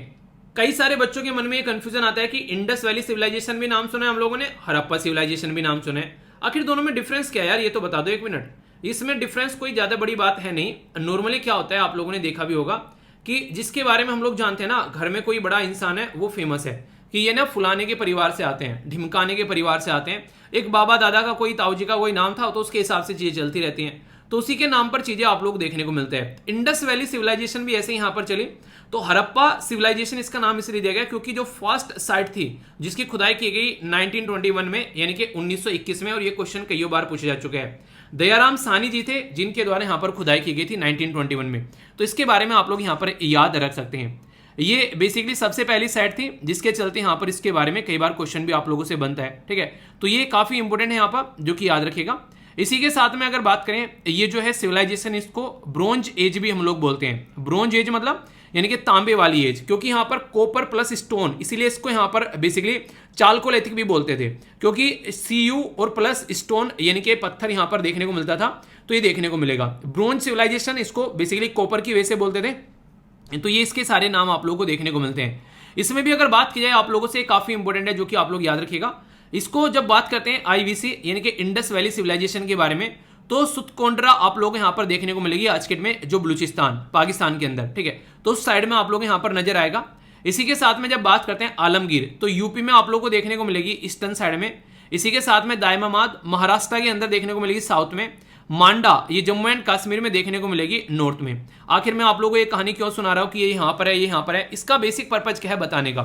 इसका बेसिक पर्पज यहां पर यह कि अगर पूछे आप लोगों से कि नॉर्थ में सबसे ऊपर आखिरी की कौन सी साइट है यहां पर इंडस वैली सिविलाइजेशन की, तो मांडा बोल देना आप लोग क्वेश्चन में, और वो है जम्मू एंड कश्मीर में। तो ये बताने की कोशिश कर रहा हूं। ईस्ट में सबसे बड़ी साइट कौन सी यहां पर सबसे ज्यादा ईस्ट में, तो ये आलमगीर यूपी के अंदर में। तो ये आप लोगों से कई बार पूछी जाती है, ठीक है। इसी के साथ में यहां पर सुतगेंद्रो के बारे में अगर बात करें यहां पर, तो ये आप लोगों को देखने को मिलेगा, ये है बलूचिस्तान यानी कि पाकिस्तान के अंदर में। और सेम बात आप लोगों को देखने को मिलेगी दाइमाबाद। दाइमाबाद आप लोगों को महाराष्ट्र के अंदर देखने को मिलेगा। तो ये ईस्ट वेस्ट नॉर्थ साउथ अगर आप लोग इसको ऐसे रखेंगे तो इससे कई बार क्वेश्चन बन चुके हैं इसको मैच करने के लिए, इसलिए मैंने आप लोगों को यहां पर इसके बारे में बताया। ठीक है, तो आप लोग अगर यहां पर इसको समझ पाते हैं तो कोई कंफ्यूजन आप लोगों को यहां पर देखने को नहीं मिलेगा। तो इसलिए बेसिक चीजें जो है आप लोगों के माइंड में इसको लेकर क्लियर होनी चाहिए। एक इंटरेस्टिंग चीज मैं आप लोगों को बताता हूं जहां से कई बार आप लोगों के क्वेश्चन पूछे जाते हैं, और इसको थोड़ा ध्यान से सुनिएगा। जब हम लोग बात करते हैं स्टोन एज के बारे में, तो यहां पर बेसिकली हम लोग बात करते हैं कई चीजों के बारे में आप लोगों को देखने को मिलेगा।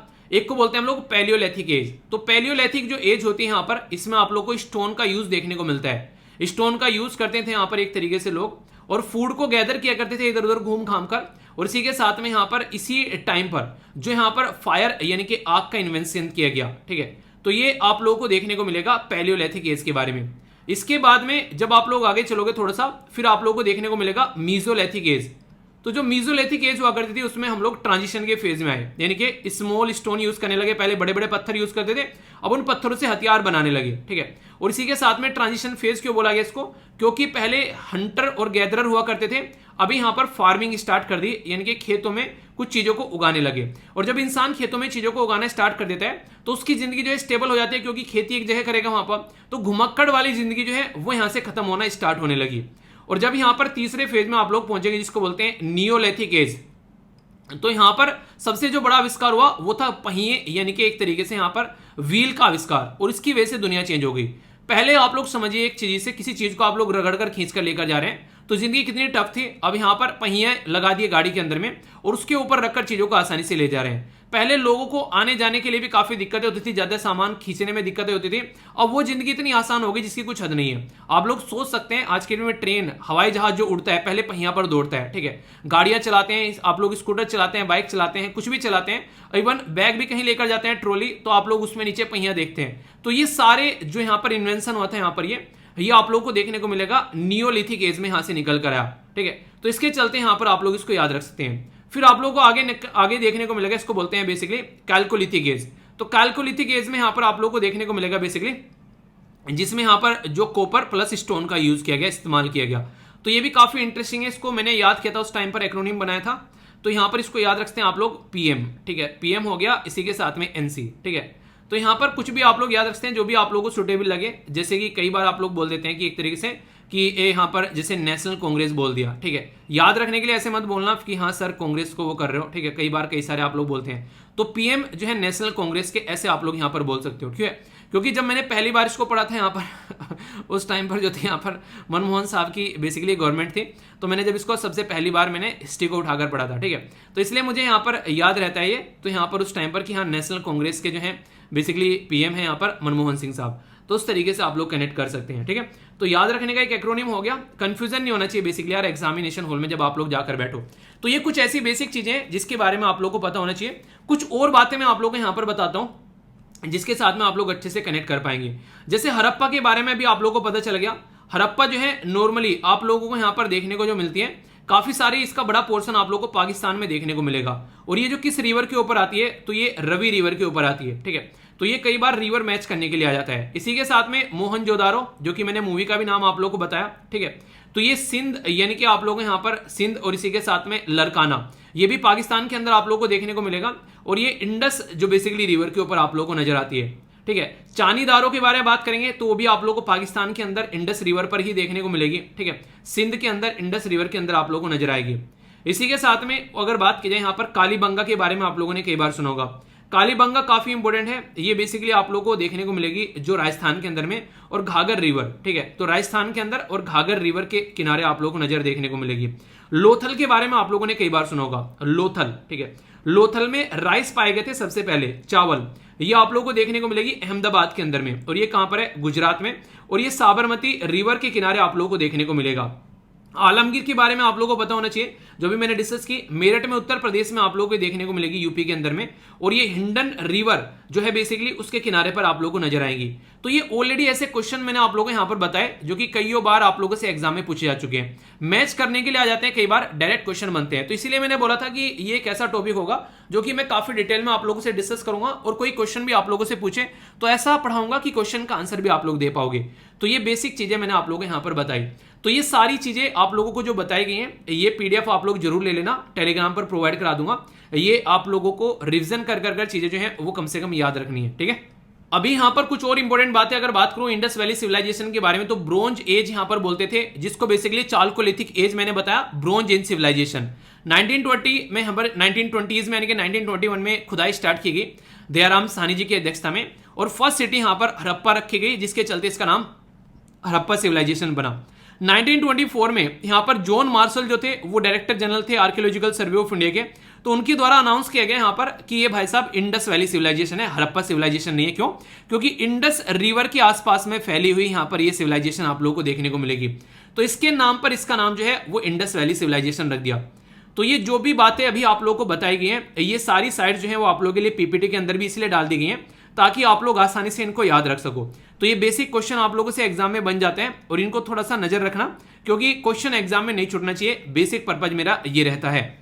सारी बातें जो मैंने भी आप लोगों को बताई है, एक तो यहाँ पर ये वाली बातें और एक ये वाली बातें कि नॉर्थ में कौन है, साउथ में कौन है, ईस्ट में कौन सा है, ये स्ट्रक्चर भी आप लोगों के सामने है यहाँ पर। इसी के साथ में अर्ली फेज है यहाँ पर, ठीक है, इसी के साथ में मेच्योर फेज बोला जाता है, और फिर लास्ट का फेज जो रहता है। तो इसमें अर्ली फेज में आप लोगों को यहाँ पर ये वाली चीजें देखने को मिलेगी, मेच्योर फेज में आप लोगों को ये वाला एरिया, और फिर यहाँ पर जो लास्ट वाला फेज होता है लेट में, ये वाला मैप।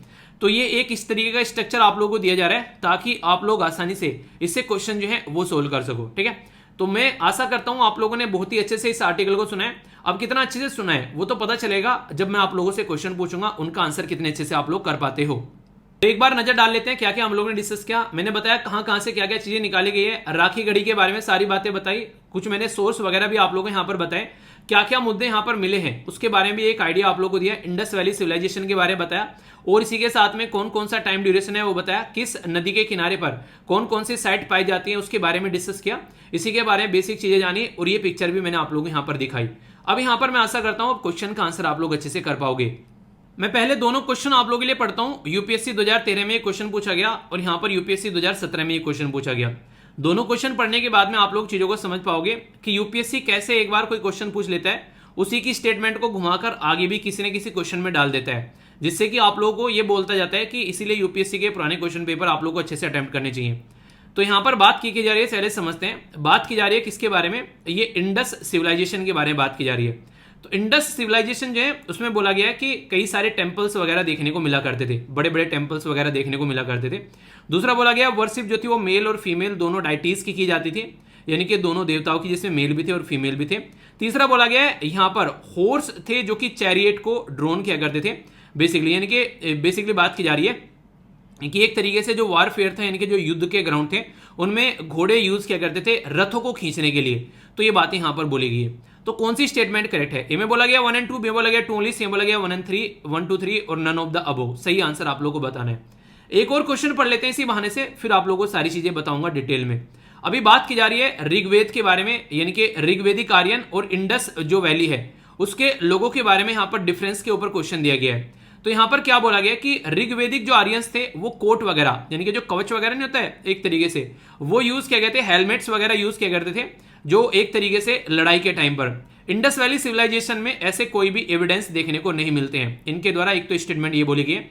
दूसरा, ऋग्वेदिक आर्यन जो थे वो गोल्ड, सिल्वर और कॉपर के बारे में जानते थे, जबकि इंडस वैली में जो लोग थे वो ओनली कॉपर के और आयरन के बारे में जानते थे। तीसरा बोला गया कि ऋग्वेदिक आर्यन जो है यहाँ पर, ये काफी इंपॉर्टेंट है, ठीक है। ऋग्वेदिक आर्यन जो है वो डोमेस्टिकेटेड करते थे हॉर्स को, जबकि यहां पर कोई एविडेंस ऐसा नहीं देखने को मिलता है इंडस वैली के लोगों के टाइम पर कि वो हॉर्स जैसे किसी एनिमल से यहां पर कनेक्टेड थे।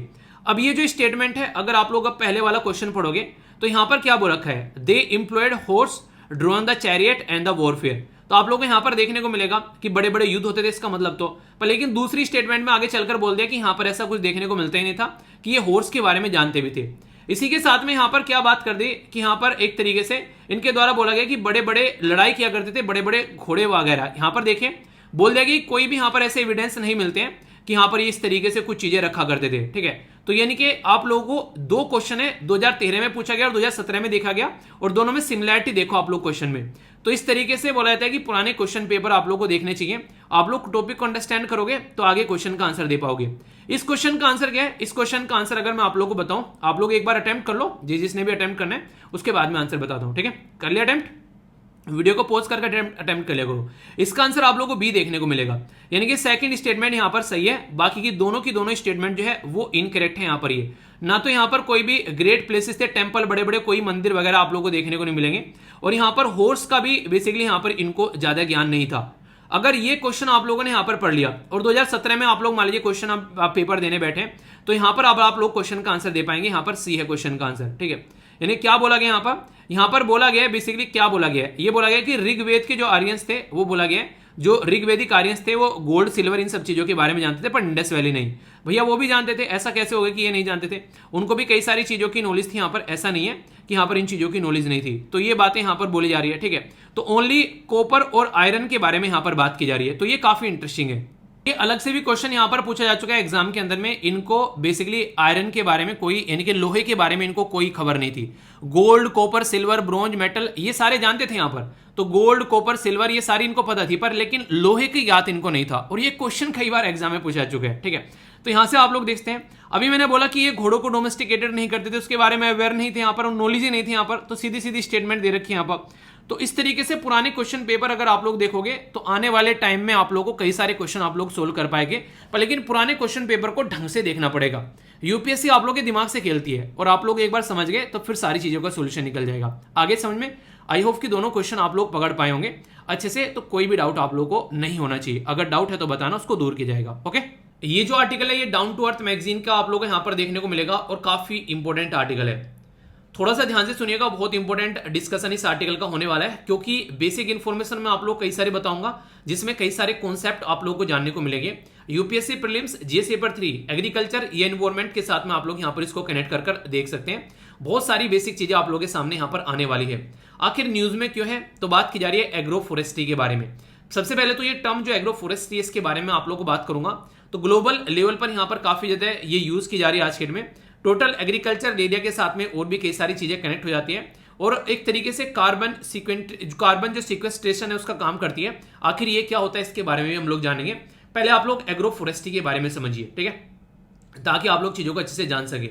बेसिकली एग्रो फॉरेस्ट्री का मतलब क्या होता है, नॉर्मली क्या होता है अगर बात की जाए, जैसे यहां पर क्या हो गया, आज के डेट में से पेड़ लगे हुए हैं, उसी के अंदर आप लोगों ने कोई फसल लगा दी, और उसी के अंदर जो है आप लोगों के जीव जंतु भी हैं, इनके एक तरीके गाय भैंस घूम रही है चारा खाने के लिए। तो ये इस तरह की कैटेगरी आप लोगों को देखने को मिलेगी। यानी कि आज की डेट में एक ही खेत में कई सारे काम कर लेना, वहीं पर आप लोगों ने पेड़ लगा दिए, वहीं पर आप लोगों ने अपना कोई फसल भी उगा ली, और वहीं पर आप लोगों के जानवर भी घूम रहे हैं, तो ये एग्रो फॉरेस्ट्री आप लोगों को देखने को मिलेगी। जैसे कि यहाँ पर बात करें द इन्वायरमेंट के बारे में, तो क्लाइमेट और बायोडाइवर्सिटी, यहाँ पर वाटर साइकिल, सॉइल न्यूट्रिशन, सबका मिक्सचर आप लोगों को देखने को मिलता है। ह्यूमन हेल्थ के बारे में बात करें, फूड की जो चेन रहती है, जो भी डिजीज होती है यहाँ पर, इन्फेक्शियस नॉन कम्युनिकेबल डिजीज, या कहीं पर आप लोग माइग्रेट करते हैं उसकी वजह से जो दिक्कतें देखने को मिलती हैं, तो इस तरीके से यहाँ पर समझाने की कोशिश की जा रही है। यहाँ पर अगर इसको समझना हो तो कैसे है, तो यानी कि कॉम्बिनेशन ऑफ कई चीजों का आप लोगों को यहाँ पर ये नजर आएगा जब यहाँ पर एग्रो फॉरेस्ट्री यहाँ पर बोलते हैं, ठीक है। जैसे कि अगर बात करें, ये कई तरीके हैं यहाँ पर, ये एले क्रॉपिंग भी बोलते हैं, ठीक है, इसी के साथ में विंड ब्रेक्स बोलते हैं यहाँ पर, ये एलो क्रॉपिंग हो गया, यहाँ पर पेड़ भी लगे हुए हैं और यहाँ पर इसके बीच में खेती भी की जा रही है। आप लोग को याद होगा, अगर आप लोग रिकॉल कर पा रहे हैं, अगर गांव वाले एरिया से आते हैं, और आप लोगों ने शायद इसके बारे में सुना भी होगा, कई बार आप लोगों ने देखा होगा खेतों में रिसेंटली अभी क्या होता कि खेतों में पॉपुलर के पेड़ लगा लो। ये जो पेड़ होते हैं ये यूज किए जाते हैं कई जगह, तो बोला गया था इनसे काफी अच्छी अर्निंग होगी। हमारे एरिया में बहुत सारे किसानों ने ये पेड़ लगाए, पर फिर बाद में पता चला इतने सारे लोगों ने लगा लिए, तो इनकी मार्केट में जो डिमांड है वो एक तरीके से काफी कम यहाँ पर देखने को मिली, क्योंकि इतनी सारी अवेलेबिलिटी वहां पर हो गई। तो इसके चलते जो खेत थे यहाँ पर काफी सारी दिक्कतें देखने को मिली यहाँ पर, क्योंकि जैसे कि खेत में आप लोग सोचिए, ये कोई पर्टिकुलर खेत है, यहाँ पर पहले नॉर्मल खेती किया करते थे, तो क्या हुआ, पहले गेहूं उगा दिए, फिर इसके बाद में हम लोगों ने यहाँ पर कोई और फसल, जवार, बाजरा, ये सब उगा दिया, तो उसको काट कर कहानी खत्म हो गई, साइड में हो गया। अब यहाँ पर क्या हो गया, पेड़ लगा दिए, तो इनकी जो उम्र है ये 3-4 साल तो आप लोगों को यहाँ पर इसको खेत में देखने को मिलेंगे। इसके बाद में सोचिए जब पेड़ काटे जाएंगे तो इनकी जड़ें जो हैं वो आप लोगों को जमीन के अंदर ही यहाँ पर देखने को मिलेगी, इनको निकालना काफी ज्यादा टफ हो जाता है, और नॉर्मल तरीके से खेती करना आसान नहीं रहता है यहाँ पर, तो ये वाली प्रॉब्लम यहाँ से निकल कर आती है। तो ऐसी बहुत सारी प्रॉब्लम यहाँ पर फेस करनी पड़ती है, तो यानी कि चीजों को समझना आता है बेसिक तरीके से, तभी आप लोग चीजों को अंडरस्टैंड कर पाएंगे। तो इसी के बारे में यहाँ पर हम लोग बात करने वाले हैं कई सारी, ठीक है। अगर बात करें यहाँ पर, तो बोला जा रहा है कि ये एक तरीके का रामबाण इलाज है यहाँ पर क्लाइमेट चेंज के लिए, लैंड डिग्रेडेशन के लिए, पोल्यूशन के लिए, फूड सिक्योरिटी के लिए। एग्रो फॉरेस्ट्री जो है ये इसकी कई सारी बातें यहाँ पर बता रहे हैं। क्योटो प्रोटोकॉल के बारे में अगर बात करें, कई सारे टारगेट देखने को मिलेंगे उसमें भी, जो कि 2001 में लाई गई थी। रिड्यूस करना एमिशन को, उसके ऊपर फोकस किया गया। हम लोग को डिफोरेस्टेशन को रोकना है। यूनाइटेड नेशन के द्वारा सस्टेनेबल डेवलपमेंट गोल के बारे में बात की गई, पेरिस एग्रीमेंट और कार्बन न्यूट्रलिटी। तो ये सारे कहीं ना कहीं यहाँ पर एक तरीके से एक दूसरे के साथ में आप लोगों को कनेक्ट नजर आएंगे। तो इसी के ऊपर फोकस देने की बात यहाँ पर की जा रही है कि अगर एग्रो फॉरेस्ट्री को लेकर हम लोग चलते हैं तो कई सारे फायदे देखने को मिलेंगे। 2017 में जो न्यूयॉर्क टाइम्स है उसके द्वारा प्रोजेक्ट ये बात की जा रही है ड्रोन डाउन। तो ये पब्लिश किया गया कि 200 साइंटिस्ट के द्वारा अराउंड द वर्ल्ड, ठीक है, कि रिविजिट किया जाए कैसे कैसे चीजों को लेकर चलना है। तो इसके चलते इनके द्वारा फोकस ये था कि कैसे ग्रीन हाउस एमिशन को हम लोग को कम करना है। तो लगभग 100 सॉल्यूशन और 11 स्ट्रेटजीज यहां पर दी गई कि कैसे हम लोग अंडर द अम्ब्रेला जो एग्रो फॉरेस्ट्री है उसके अंदर हम लोग काम कर सकते हैं, कैसे कैसे हम लोग एग्रीकल्चर लगा सकते हैं। जैसे मैंने अभी यहां पर आप लोगों को दिखाया, तो ये कई सारे पैटर्न आप लोगों को देखने को मिलेंगे कि ऐसे ऐसे आप लोग यहां पर लगा सकते हैं। जैसे यहां पर पेड़ भी हैं, इनके बेसिकली चरने के लिए यहां पर घास भी आप लोगों को देखने को मिलेगा। इसी के साथ में यहां पर कुछ और भी साइड में हो सकता है कुछ और भी सिस्टम क्रिएट कर रखा हो। तो ये अलग अलग पैटर्न में देखने को मिलेंगे। कैसी खेती आप लोग करनी है, इस तरीके से खेती आप लोग बोलते हैं। तो पूरे खेत में आप लोगों ने बेसिकली पॉपुलर के पेड़ लगा दिए, ठीक है। पर लेकिन अगर बात करें यहां पर, तो आप लोग एक मेड नहीं होती जो मेड होती है उसके आप लोग यहां पर जो नहीं एक किनारे किनारे पर आप लोग यहां पर लगा दीजिए, आगे आप लोग खेती कर लीजिए। तो अलग अलग पैटर्न के यहां पर नाम दिए गए, ठीक है। तो ये आप लोग यहां पर बोल सकते हैं। बेसिकली जो ए है इसको बोला गया एले क्रॉपिंग, ठीक है। जो बी है इसको बोला गया बेसिकली विंड ब्रेक्स। ये जो पैटर्न है सी है इसको बोला जा रहा है यहां पर राइपेंस फॉरेस्ट बफर, ठीक है। ये सी वाला आप लोगों को देखने को मिलेगा। जो यहां पर डी वाला ये वाला पोर्शन इसमें गाय भैंस घूम रही है, ये यहां पर सिल्वो पोस्चर, ठीक है। इसी के साथ में फॉरेस्ट फार्मिंग ये आप लोग यहां पर ई देखने को मिलेगी। तो ये अलग अलग तरीके के उदाहरण है आप लोगों के सामने एग्रो फॉरेस्ट्री के, जिसमें कई सारी चीजें मिक्स कर एक साथ में यहां पर उगाई जाती हैं। तो ये आप लोगों को यहां पर समझना है, इसमें कंफ्यूजन नहीं होना चाहिए। ये जो एग्रो फॉरेस्ट्री है काफी ज्यादा यहाँ पर यूज की जाती है कार्बन सिक्वेस्ट्रेशन के अंदर भी, तो उसके चलते भी यहाँ पर इसके बारे में बातें की जाती है। देखिए कार्बन जो सिक्वेस्ट्रेशन होता है इसका मतलब क्या होता है। जैसे नॉर्मली आप लोग देखोगे कि कार्बन डाइऑक्साइड का एमिशन होता है, चाहे आप लोग कोई भी काम कर लो आज के डेट में, जैसे गाड़ी चला रहे हैं उसके अंदर देखने को मिलेगा। इवन जो गाय भैंस गोबर करती हैं उसमें से भी आप लोगों को यहाँ पर बेसिकली कार्बन का एमिशन देखने को मिलेगा। ये दो फॉर्म में आप लोगों को नॉर्मली देखने को मिलता है, कार्बन डाइऑक्साइड और इसी के साथ में CH4 यानी कि मेथेन के फॉर्म में। जो खासकर कार्बन डाइऑक्साइड होता है उससे लगभग 80 गुना यहाँ पर गर्म करता है एनवायरमेंट को कार्बन, ये मेथेन। तो इसलिए बोला जाता है कि इसमें कुछ कमी आनी चाहिए। अब यहाँ पर ये मार्केट में निकल तो आया है, जैसे तैसे हम लोगों ने जिससे से जुगाड़ किया है, पर लेकिन अब मुद्दा ये रहता है कि इसको कैसे कंट्रोल करना है। तो क्या क्या तरीके हो सकते हैं, आप लोग बोल सकते हो पेड़ लगाओ, पेड़ लगाना अच्छा तरीका आप लोग को देखने को मिलेगा, ठीक है। इसी के साथ में नॉर्मली क्या होता है, जैसे कि अगर बात की जाए आप लोग क्या करते हैं, जैसे खुदाई करते हैं, वहां से कोयला निकालते हैं, ऑयल निकालते हैं, गैस निकालते हैं, तो यहां से भी आप लोगों को ये चीजें बाहर निकल कर आती है। तो अगर इनको थोड़ा कम किया जाए, ठीक है, तो वो आप लोगों को देखने को मिलेगा। फूड जो वेब होता है अगर उसको थोड़ा सुधारा जाए, उसके अंदर आप लोग चीजें बोल सकते हैं। कई जगह इनको कृत्रिम तरीके से भी इनको रोका जाता है, कार कार्बन का जो एमिशन है वो कम किया जा सके। तो इंडिया के अंदर भी एग्रो फॉरेस्ट्री के ऊपर फोकस किया जा रहा है ताकि 13.75 मिलियन हेक्टेयर में यहां पर इसको लगाया जा सके और कार्बन का जो भी एमिशन होता है उसको रोका जा सके। तो सेंट्रल एग्रो फॉरेस्ट्री जो रिसर्च इंस्टीट्यूट है कहां पर, झांसी, और झांसी कहां पर है, यह है उत्तर प्रदेश यानी कि यूपी के अंदर। तो यहां पर आप लोगों को देखने को मिलेगा ये इंस्टीट्यूट है जो कि इसके ऊपर काम करता है। इंडिया जो है वो रिड्यूस करेगा 2.5 से लेकर 3 बिलियन टन कार्बन जो यहां पर डाइऑक्साइड, तो ताकि ट्री कवर को लगाया जा सके। जैसे पेड़ पौधे होते हैं ना, आप लोगों ने देखा होगा प्रकाश संश्लेषण बोलते हैं हिंदी में और फोटोसिंथेसिस बोलते हैं इंग्लिश में। तो फोटोसिंथेसिस की क्रिया क्या होती है, तो ये आप लोगों को कॉन्सेप्ट पता होना चाहिए। फोटोसिंथेसिस की क्रिया में नॉर्मली क्या करते हैं, जो बेसिकली पेड़ पौधे होते हैं वो कार्बन डाइऑक्साइड को कंज्यूम करते हैं। कंज्यूम करने के बाद में फिर यहां पर वो ऑक्सीजन को रिलीज करते हैं। ऐसी बात नहीं है कि वो कार्बन डाइऑक्साइड को ही कंज्यूम करते हैं, ऑक्सीजन को ही रिलीज करते हैं, नहीं। आप लोगों ने नॉर्मली एक कहावत सुनी होगी जो आप लोगों को कई बार बोलते हैं कि शाम के टाइम जो है पेड़ के नीचे मत सोना, क्यों, भूत आ जाएगा, ठीक है। भूत कुछ नहीं आता है। बेसिकली क्या रहता है, जब सूरज की रोशनी होती है उस टाइम पर जो पेड़ पौधे होते हैं वो प्रकाश संश्लेषण की क्रिया चलाते हैं, और प्रकाश संश्लेषण की क्रिया में क्या करते हैं, कार्बन डाइऑक्साइड जो है वो कंज्यूम करते हैं और ऑक्सीजन जो है वो रिलीज करते हैं। पर लेकिन रात के टाइम पर सूरज की रोशनी तो होती नहीं है, तो यहां पर उस टाइम पर जो ये प्रोसेसर है प्रकाश संश्लेषण का वो यहां पर बेसिकली थोड़ा सा कम हो जाता है। उस टाइम पर क्या रहता है, उस टाइम पर देखिए आप लोगों को देखने को मिलेगा कि पेड़ जो होते हैं वो ऑक्सीजन नहीं निकाल पाते हैं और कार्बन डाइऑक्साइड की मात्रा जो है वो ज्यादा होती है, तो सांस लेने में दिक्कत हो सकती है कई बार, ऐसा आप लोग बोल सकते हैं। हालांकि ऐसा नहीं है कि जब फोटोसिंथेसिस की क्रिया होती है डे के टाइम पर उस टाइम पर कार्बन डाइऑक्साइड नहीं निकलती है, उस टाइम पर भी निकलती है, पर लेकिन वो कम क्वांटिटी में निकलती है, ऑक्सीजन ज्यादा में निकलती है। तो इसका मतलब ये हो गया कि उसको नगण्य बोल सकते हैं आप लोग ऑक्सीजन के कंपेयर में। पर लेकिन रात को ऑक्सीजन तो बिल्कुल खत्म हो गई निकलनी, क्योंकि लाइट नहीं है तो फोटोसिंथेसिस क्रिया नहीं चल रही है, तो उसके चलते कार्बन डाइऑक्साइड जो है वो जो निकलती है वो ज्यादा लगने लगती है उस टाइम पर हम लोग को, इसकी वजह से यहाँ पर दिक्कतें देखने को मिलती है। तो इसलिए बोलते हैं कि शाम के टाइम जो है, रात के टाइम जो है, पेड़ के नीचे नॉर्मली नहीं सोना चाहिए। तो ये रीजन है यहाँ पर। किस किस को पता था ये रीजन होता है, या फिर पुरानी कहानी आप लोगों के दिमाग में चल रही थी, ठीक है, तो ये आप लोग समझ सकते हैं यहाँ पर। तो एग्रो फॉरेस्ट्री जो है यहाँ पर, ये कई सारी प्रॉब्लम का सोल्यूशन निकालने की बात यहाँ पर की जा रही है, अगर इसका इस्तेमाल किया जाता है तो। अब यहां पर आप लोगों ने कई बार सुना होगा एक शब्द के बारे में, इसको बोलते हैं low hanging fruit. Low hanging fruit क्या होता है, यानी कि जो फल है वो काफी नीचे लटका हुआ है, आराम से उसको तोड़ लो। इसका मतलब ये होता है कि आसान तरीके से चीजों को अचीव करना। यानी कि जैसे मैं आप लोगों को बोलूं, अगर एग्जाम आप लोगों को क्लियर करना है, एक साइड में आप लोग सब कुछ पढ़कर जा रहे हैं, करंट अफेयर छोड़ के जा रहे हैं, एक साइड में आप लोग करंट अफेयर कर रहे हैं, उसी की बैकग्राउंड इन्फॉर्मेशन कवर कर रहे हैं, तो ये समझो कि काफी कुछ आप लोगों को कवर हो गया यहाँ पर। तो यानी कि अगर आप लोगों को बोला जाए सब कुछ कवर करना है, करंट अफेयर छोड़ना है, फिर करंट अफेयर कवर करना है, सब कुछ छोड़ना है, तो आप लोगों के पास में ऑप्शन नहीं होना चाहिए करंट अफेयर कवर करना है, एक बार को सब कुछ छोड़ दिया। क्यों? क्योंकि मैं आप लोग क्या पढ़ा रहा हूं, अभी मैं आप लोगों को यहाँ पर जो जो चीजें बता रहा हूं उसका बैकग्राउंड इन्फॉर्मेशन बता रहा हूं, तो इसका मतलब ये होगा कि इनडायरेक्ट यानी स्टैटिक पोर्शन भी आप लोगों को कवर हो रहे हैं यहाँ पर। तो इस तरीके से आप लोग समझ सकते हैं। तो जो आसानी से अचीव करे आप लोगों का गोल हेल्प करने में, वो पैटर्न आप लोगों को फॉलो करने हैं। तो बोला जा रहा है कि ये कॉन्ट्रीब्यूशन काफी ज्यादा देते हैं। ये सस्टेनेबल डेवलपमेंट गोल है, टोटल 17 है, तो 17 में से जो 9 सस्टेनेबल डेवलपमेंट गोल है उसमें काफी बड़ा रोल प्ले यहां पर करते हैं, ये पहली इंपॉर्टेंट पॉइंट। दूसरा एडेप्शन और मिटिगेशन जो है क्लाइमेट चेंज का, यानी कि कैसे क्लाइमेट चेंज को हम लोग को रोकना है, उसके ऊपर काफी बड़ा फोकस यहां पर रहता है। इसी के साथ में पोवर्टी और भुखमरी, यानी कि हंगर और गरीबी को भी यहां पर कंट्रोल करते हैं, ठीक है। किसानों की इनकम भी इनहेंस करने का काम करेंगे, और जो इकोसिस्टम की जो सर्विस है उसको भी बेहतर बनाने का काम करेंगे। सोचो अगर यहां पर पेड़ लगाए जा रहे हैं अच्छे से, तो क्या क्या चीजें आप लोग यहां पर सुधार सकते हो, तो उसी के बारे में यहां पर बता रखा है। बेसिकली ये चीजें ऐसी हैं जिनको आप लोग यहां पर इंप्रूव कर सकते हैं। यानी कि कहने का मतलब यहां पर यह मोटे मोटे तौर पर कि सस्टेनेबल डेवलपमेंट गोल जितने भी आप लोग यहां पर देखने को मिलते हैं, तो उनको काफी अच्छे से यहां पर अचीव किया जा सकता है इसके हेल्प से। ये यहां पर बताने की कोशिश की जा रही है। अगर इसको ढंग से फॉलो किया जाए तो बहुत सारे सस्टेनेबल डेवलपमेंट गोल जो है वो यहां पर अचीव कर लेंगे। इसमें सस्टेनेबल डेवलपमेंट गोल पहला, ठीक है, इसी के साथ में दूसरा, यहां पर तीसरा देखने को मिलेगा।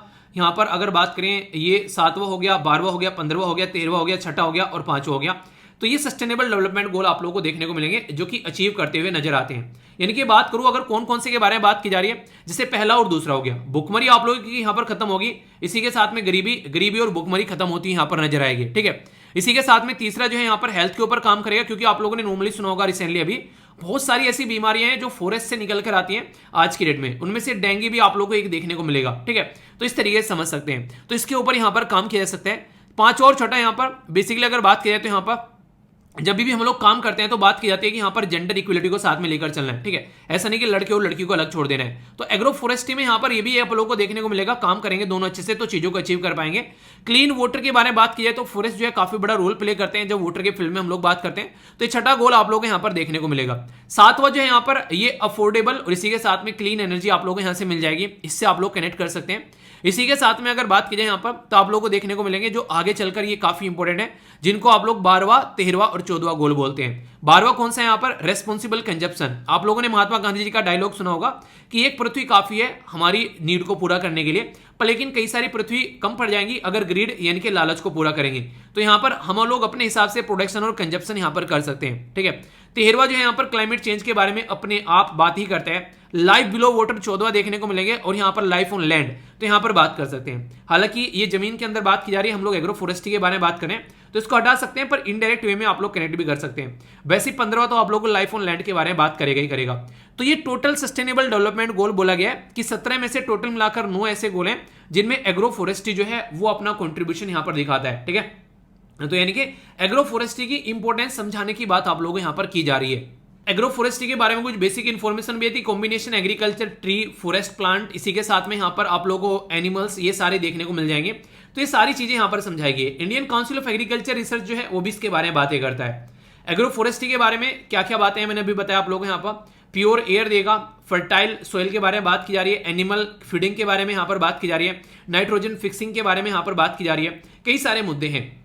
एग्रो फॉरेस्ट्री जो है उससे बेनिफिटेड होते हैं यहाँ पर बिग फार्मर मेनली, ठीक है, एज अ मार्जिनल फार्मर के साथ में अगर कंपेयर करते हैं, क्योंकि अगर कोई बड़ा किसान है वो अपने बड़े बड़े फार्म बना सकता है, आसान से काम कर सकता है, तो इसके एडवांटेज आप लोगों को देखने को मिलेंगे, किस किस में यहाँ पर इसका फायदा होता है। इसी के साथ में जो एग्रीकल्चर लेबर है बोला जा रहा है कि यहाँ पर उसको एक तरीके से डू नॉट गेट इंप्लॉयमेंट, क्योंकि यहाँ पर देखिए ये सॉरी नुकसान आप लोगों को देखने को मिलेंगे, फायदे नहीं नुकसान, ठीक है, क्योंकि जो बड़े बड़े फार्मर उनको फायदा होगा पर लेकिन छोटे छोटे किसानों को फायदा नहीं होगा। और यहाँ पर जो आप लोगों ने खेतों में वहां पर पेड़ पौधे लगा दिए तो नॉर्मल जो एग्रीकल्चर लेबर है जो खेतों में काम करती है उनकी रिक्वायरमेंट कम हो जाएगी, ठीक है। इसी के साथ में जो गुड एग्रीकल्चर लैंड है, जैसे मैंने भी आप लोगों को बताया था, वहां पर आप लोग को काफी दिक्कत देखने को मिलेगी, उसमें खेती नहीं कर पाओगे, क्यों? क्योंकि पेड़ की जड़ें ही इतने नीचे चली जाती हैं, वहां पर नॉर्मल खेती आप लोग कर ही नहीं कर पाओगे। तो ये दिक्कतें कई सारी यहां पर देखने को मिलती हैं। तो हर एक चीज के कुछ फायदे कुछ नुकसान है, अगर उसको ढंग से इंप्लीमेंट किया जाए तो ही फायदे आप लोगों को देखने को मिलेंगे। एडवांटेज क्या है यहाँ पर? सबसे बड़ी बात जो है अगर यहाँ पर बात करें तो एब्सेंटी लैंडलॉर्ड, ठीक है, एक तरीके से एग्रो फॉरेस्ट्री के अंदर में टाइटल आप लोग रिटेन कर सकते हैं लैंड का और इंक्रीज करते हैं देयर इनकम, ठीक है। तो ये देखने को मिलेगा यहाँ पर without availability of the family labour की कोई ज्यादा जरूरत भी नहीं पड़ती है, ठीक है, आप लोग ऐसे बोल सकते हो। इसी के साथ में यहाँ पर जो लैंड का अच्छा इस्तेमाल होता है, कई सारी चीजें एक ही जगह देखने को मिल जाती है, वहीं जानवर आ गए, वहीं खेती हो गई, वहीं पेड़ लग गए, ठीक है। तो एक तरीके से इंप्लॉयमेंट दूसरे तरीके से जनरेट करता है, ऐसे तो है नहीं, पर लेकिन हाँ अलग अलग फील्ड में इंप्लॉयमेंट भी देखने को मिलेगा, पर फार्म लेबर कम रहेगी, ठीक है। सोइल को मॉइस्चर मेंटेन रखने में हेल्प करेगा, पेड़ पौधे लगाए जाते हैं, नॉर्मल सी बात है, फ्यूल भी मिलता है, फूड भी मिलता है और टिम्बर, यानी कि सारी चीजें यहां से मिल सकती है आप लोगों को, ठीक है। इसी के साथ में यहां पर जो एक तरीके से जो पानी जब बरसता है, कई बार लैंड का इरोजन देखने को मिलता है, भूमि का कटाव, वो भी यहां पर काफी कम आप लोगों को देखने को मिलेगा। तो ये बातें की जाती है, कई सारी बातें। और डिसएडवांटेज के बारे में भी मैंने बताया आप लोगों को। यहां पर सबसे बड़ी बात यहां पर ये होती है, अगर कोई भी ऐसा खेत है, अगर वहां पर एग्रो फॉरेस्ट्री करनी है तो मार्केट को ध्यान में रख के काम किया जाता है, ना कि जमीन को ध्यान में रखना है कि यहां पर क्या रिक्वायरमेंट है, क्या लगा सकते हैं, क्लाइमेट को ध्यान में रख के काम नहीं किया जाता है। तो मार्केट ओरिएंटेड जो है वो प्रेफर किया जाता है, जिससे कई बार डैमेज होता है इकोसिस्टम। जैसे कि यहां पर पॉपुलर और यूकेलिप्टस के ट्री लगाए जाते हैं और ये बेसिकली खेतों के लिए काफी ज्यादा खतरनाक माने जाते हैं। हाँ, प्राइस मिल जाता है वो एक अलग बात है। बात की जाती है कि लगाना क्या चाहिए, जैसे कि यहां पर प्लांट्स हो गए नीम के, ठीक है, महुआ या फिर अर्जुन, ये लगाने चाहिए जो कि फायदेमंद रहते हैं, पर लेकिन ये ना लगाकर यहां पर ये वाले लगाए जाते हैं, तो इसकी वजह से दिक्कतें देखने को मिलती है। इसी के साथ में फ्यूल वुड और फोडर जो है ट्री, वो जनरली नेग्लेक्टेड किए जाते हैं, क्योंकि जो मार्केट में रिक्वायरमेंट है वही तो लगाए जाएंगे। कई सारी यहां पर एक्सोटिक वेराइटी आप लोगों को देखने को मिलेगी, ठीक है, जो कि सोइल का मॉइस्चर जो है वो एग्जॉस्ट कर देती है। जैसे यूकेलिप्टस जो है वो माना जाता है कि जहां पर लगाया जाता है वहां पर काफी ज्यादा प्रॉब्लम क्रिएट कर देता है, ठीक है। तो इस तरीके से आप लोग समझ सकते हैं। इसी के साथ में अगर बात करें यहां पर, यह है land under the agro forestry जो है वो अनप्रोडक्टिव हो जाती है। मैंने बताया ना कि जमीन के अंदर में पेड़ की जो है नींव काफी नीचे तक चली जाएगी, उनकी जो जड़ें होती हैं उनको रिमूव करना काफी ज्यादा टफ काम है। जैसे मैंने अभी बताया पॉपुलर के ट्री जो हमारे एरिया में लगाए जाते थे, बहुत सारे किसान जो है उससे फ्रस्ट्रेट हो गए थे कि यार सारा खेत जो है वो बर्बाद कर दिया। तो ऐसे इश्यूज देखने को आप लोगों को मिलते हैं। अगर आप लोग किसान की फैमिली से आते हैं तो आप लोग भी अपना एक्सपीरियंस यहाँ पर शेयर कर सकते हैं। जो ट्री है वो एक तरीके से यहाँ पर जहां भी जाते हैं तो वहां पर एक अलग तरीका माहौल बन जाता है, उसी तरीके वहां पर कीट पतंगे, उसी तरीके की बीमारियां, उसी तरीके की सारी चीजें जो कि क्रॉप्स को काफी ज्यादा पैटर्न में इफेक्ट करने लगते हैं, ठीक है। फील्ड जो होते रहते ट्री जो है वो पर यूनिट जो उसकी देखिए, खेत में आप लोगों ने कुछ अनाज वगैरह लगा रखा है, ठीक है, उसमें आप लोगों ने काटा, वहीं पर पेड़ लगा दिया आप लोगों ने, उसमें से फायदा होगा। तो ज्यादा फायदा जो होता है वो प्रोडक्टिविटी अगर पर यूनिट एरिया के बारे में बात करें वो डिक्रीज यहां पर हो जाती है। तो ये बातें यहां पर बोली गई, ठीक है। तो कई सारी इंपॉर्टेंट पॉइंट है यहाँ पर। अगर कल को कुछ लिखने के लिए आ जाए तो मैंने सारी चीजें आप लोगों को बता दी, और ये अभी न्यूज में किस लिए वो भी मैंने आप लोगों को बता दिया। तो मुझे नहीं लगता कि आप लोगों के माइंड में इसको लेकर कोई भी डाउट होना चाहिए। अब एक क्वेश्चन है जिसका आंसर आप लोग दे सकते हैं। बात की जा रही है which of the following are the advantage of agroforestry. बोला गया इंश्योर करने के लिए बेटर लैंड यूज, जनरेट करने के लिए इंप्लॉयमेंट, इसी के साथ में कंजर्व करने के लिए सोइल मॉइस्चर। तो सही आंसर यहां पर क्या है? यही सारी बातें मैंने अभी तो बताई आप लोगों को, ठीक है। तो आंसर यहां पर इसका डी हो गया, यानी कि सारे के सारे इंपॉर्टेंट यहां पर ये पॉइंट जो कवर किए जाते हैं, ठीक है। तो ये आप लोगों को इस तरीके से क्वेश्चन बन जाता है। तो कोई भी डाउट इसको लेकर आप लोगों के माइंड में नहीं होना चाहिए। एक एक पॉइंट जो है वो मैंने आप लोगों को यहाँ पर समझा दिया, ठीक है। ये कुछ आप लोगों को शॉर्ट न्यूज देखने को मिलेगी जो कि काफी इंपॉर्टेंट है। कई बार आप लोगों से क्वेश्चन पूछ लेता है इंपॉर्टेंट पर्सनैलिटी के बारे में। तो सेरेना विलियम्स के द्वारा भी अपना रिटायरमेंट अनाउंस किया गया। खासकर यूएसए के अगर अंदर बात करेंगे आप लोग, यहाँ पर एक बेहतरीन प्लेयर आप लोग बोल सकते हैं, यानी कि आप लोग ऐसा बोल सकते हैं कि एक इनका दौर चला है, ऐसी पर्सनैलिटी आप लोग यहाँ पर बोल सकते हैं। तो इनके द्वारा अभी यहाँ पर अपना रिटायरमेंट अनाउंस किया गया। तो आप लोगों से क्वेश्चन पूछ रहे हैं तो हल्का सा आइडिया इनके बारे में होना चाहिए, किस पर्टिकुलर गेम से रिलेटेड थी यहाँ पर ये, ठीक है। तो शानदार परफॉर्मेंस आप लोगों को इनकी देखने को मिलेगी। बाकी जो हल्का सा आइडिया रखेगा, पहला जो इनके द्वारा यूएस ओपन जीता गया था 1999 में, फर्स्ट मेजर सिंगल जो टाइटल था इनका, और फिर इनके द्वारा जो है उसकी छड़ी लगा दी गई करियर में 23 ग्रैंड स्लैम आप लोगों को यहाँ पर इनके देखने को मिलेंगे। ठीक है, तो शानदार करियर में कहते हैं जिसको कहते हैं कि एक इंसान जो है अपनी ज़िंदगी जी कर गया है, तो वो आप लोगों को यहाँ पर इनका जो करियर देखने को मिलेगा। तो इनके बारे में याद रखिएगा, इंपॉर्टेंट पर्सनैलिटी से रिलेटेड क्वेश्चन पूछ लिए जाते हैं। कल्चर मिनिस्ट्री और इसी के साथ में गूगल के द्वारा मिलकर एक इनिशिएटिव लॉन्च किया गया जिसका नाम है इंडिया की उड़ान। तो ये इंटरेस्टिंग बड़ा ही प्यारा सा एक टॉपिक आप लोगों का हो जाता है, डायरेक्ट पूछा जा सकता है यहाँ पर आप लोगों से। कौन है यहाँ पर कल्चर मिनिस्टर बताइएगा जरूर यहाँ पर। अगर बात करें तो इंडिया की उड़ान किसके साथ में मिलकर लॉन्च किया गया है, गूगल के साथ में मिलकर।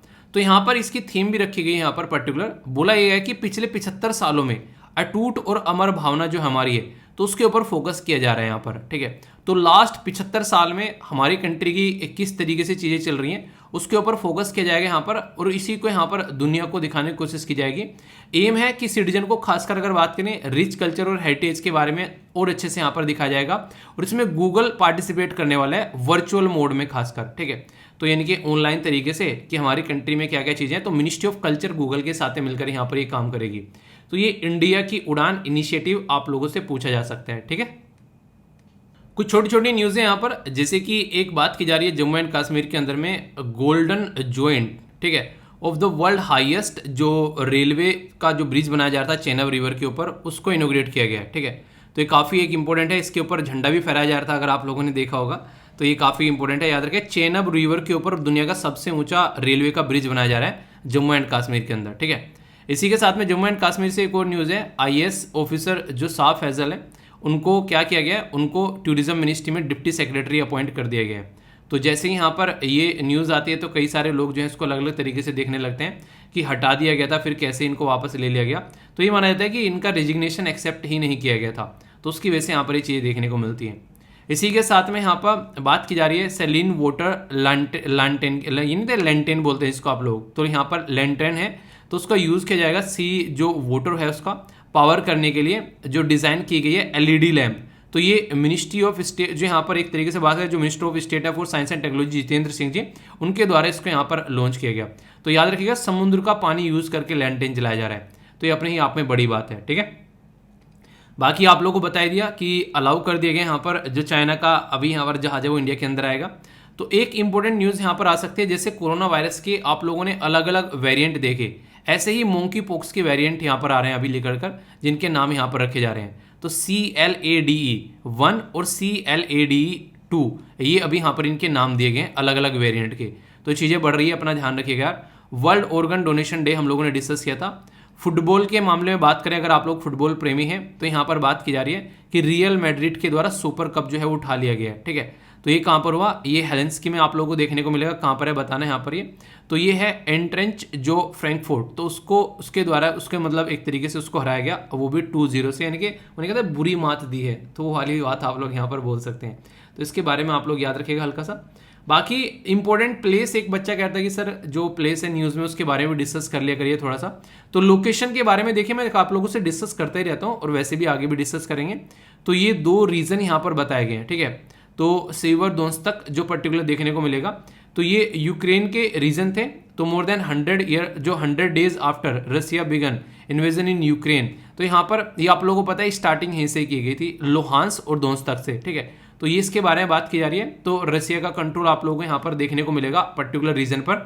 ये पर्टिकुलर रीजन अभी यहाँ पर कंट्रोल में जा रहा है। ठीक है, तो यानी कि एक तरीके से जो काफ़ी सारे रीजन है यहाँ पर रसिया अपने कंट्रोल में लेता जा रहा है। अब तक भी ये लड़ाई जो है वो यहाँ पर रुकी नहीं है, तो चल रही है वहाँ पर, और वेस्टर्न वर्ल्ड जो है वो सप्लाई कर रहे हैं। तो ये लोकेशन आप लोग यहाँ पर याद रखते हैं, कई बार क्वेश्चन पूछे जा सकते हैं आप लोगों से।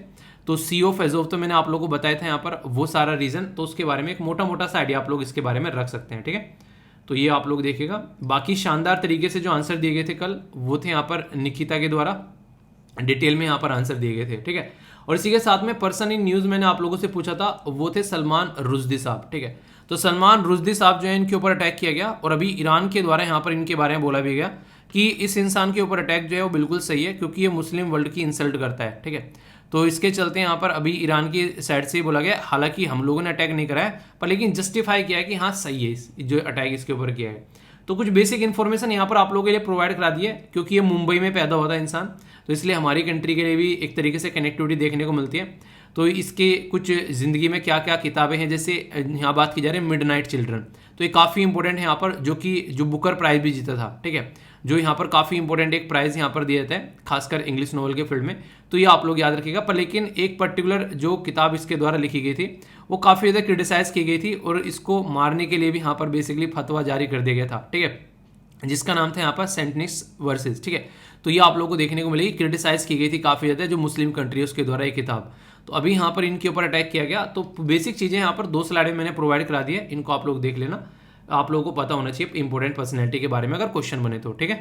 5 वोकैबुलरी हैं ये जो आप लोग काफ़ी ज़्यादा फायदा पहुंचाएगी, तो आप लोग इनको जरूर देखेगा। बेसिकली इंप्लीकेशन हो गया यहाँ पर, ठीक है, तो निहितार्थ, तो एक तरीके से यहाँ पर एंटोनिम्स सिनोनिम्स भी हैं, आप लोग बोले थे सर ऐसे ही दिया करो, तो सेटबैक हो गया यहाँ पर, ठीक है। तो ये 5 वोकेबलरी हैं जो कि आप लोग क्या किया करो, इनके ऊपर क्वेश्चन जरूर फॉर्म किया करो, सॉरी क्वेश्चन कह रहा हूँ, सेंटेंस जरूर फॉर्म किया करो अगर आप लोग इनको याद रखना चाहते हैं, क्योंकि अगर सेंटेंस फॉर्म नहीं करोगे तो फिर आप लोग इनको भूल जाओगे। तो रेगुलरली आप लोगों को सेंटेंस फॉर्म इनके ऊपर करना है, और खासकर एंटोनिम्स सिनोनिम्स अगर आप लोग यूज करना चाहते हैं तो ये भी आप लोग जरूर देखा कीजिए। इससे क्या होगा, आप लोग चीज़ों को लंबे समय तक याद रख पाओगे। पर लेकिन ऐसा नहीं करोगे तो फिर चीज़ें जो है भूल जाओगे। इतने सारे मैंने वर्ड आप लोगों को बता दिए होंगे उस दिन से, आप लोग खुद देखिए कितने आप लोगों को शब्द जो है वो याद हैं। और बाकी टेलीग्राम पर आप लोगों को यहाँ पर सारी चीज़ें मिल ही जाती हैं, आप लोग यहाँ से जाकर PDF वगैरह डाउनलोड कर सकते हैं। आंसर राइटिंग ग्रुप में जाकर आप लोग आंसर राइटिंग कर सकते हैं, कई सारे बच्चे रेगुलरली आंसर राइटिंग यहाँ पर करते हैं, ठीक है। तो वो आप लोग अच्छे से आंसर राइटिंग कीजिए, तभी आप लोग चीज़ों को अच्छे से लेकर भी चल पाओगे।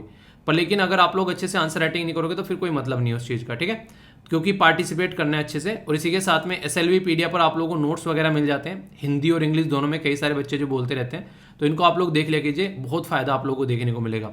3 ग्रुप है, फ्री ऑफ कॉस्ट है, इनको जाकर आसानी से ज्वाइन कीजिए और एंजॉय कीजिए। फीडबैक जरूर देना आज का लेक्चर कैसा लगा। नेक्स्ट लेक्चर में मिलता हूँ, तब तक के लिए बड़ों को नमस्ते, छोटों को प्यार, छोटी सी लाइफ है एंजॉय करा। मिलता हूँ नेक्स्ट वीडियो में, तब तक के लिए जय हिंद।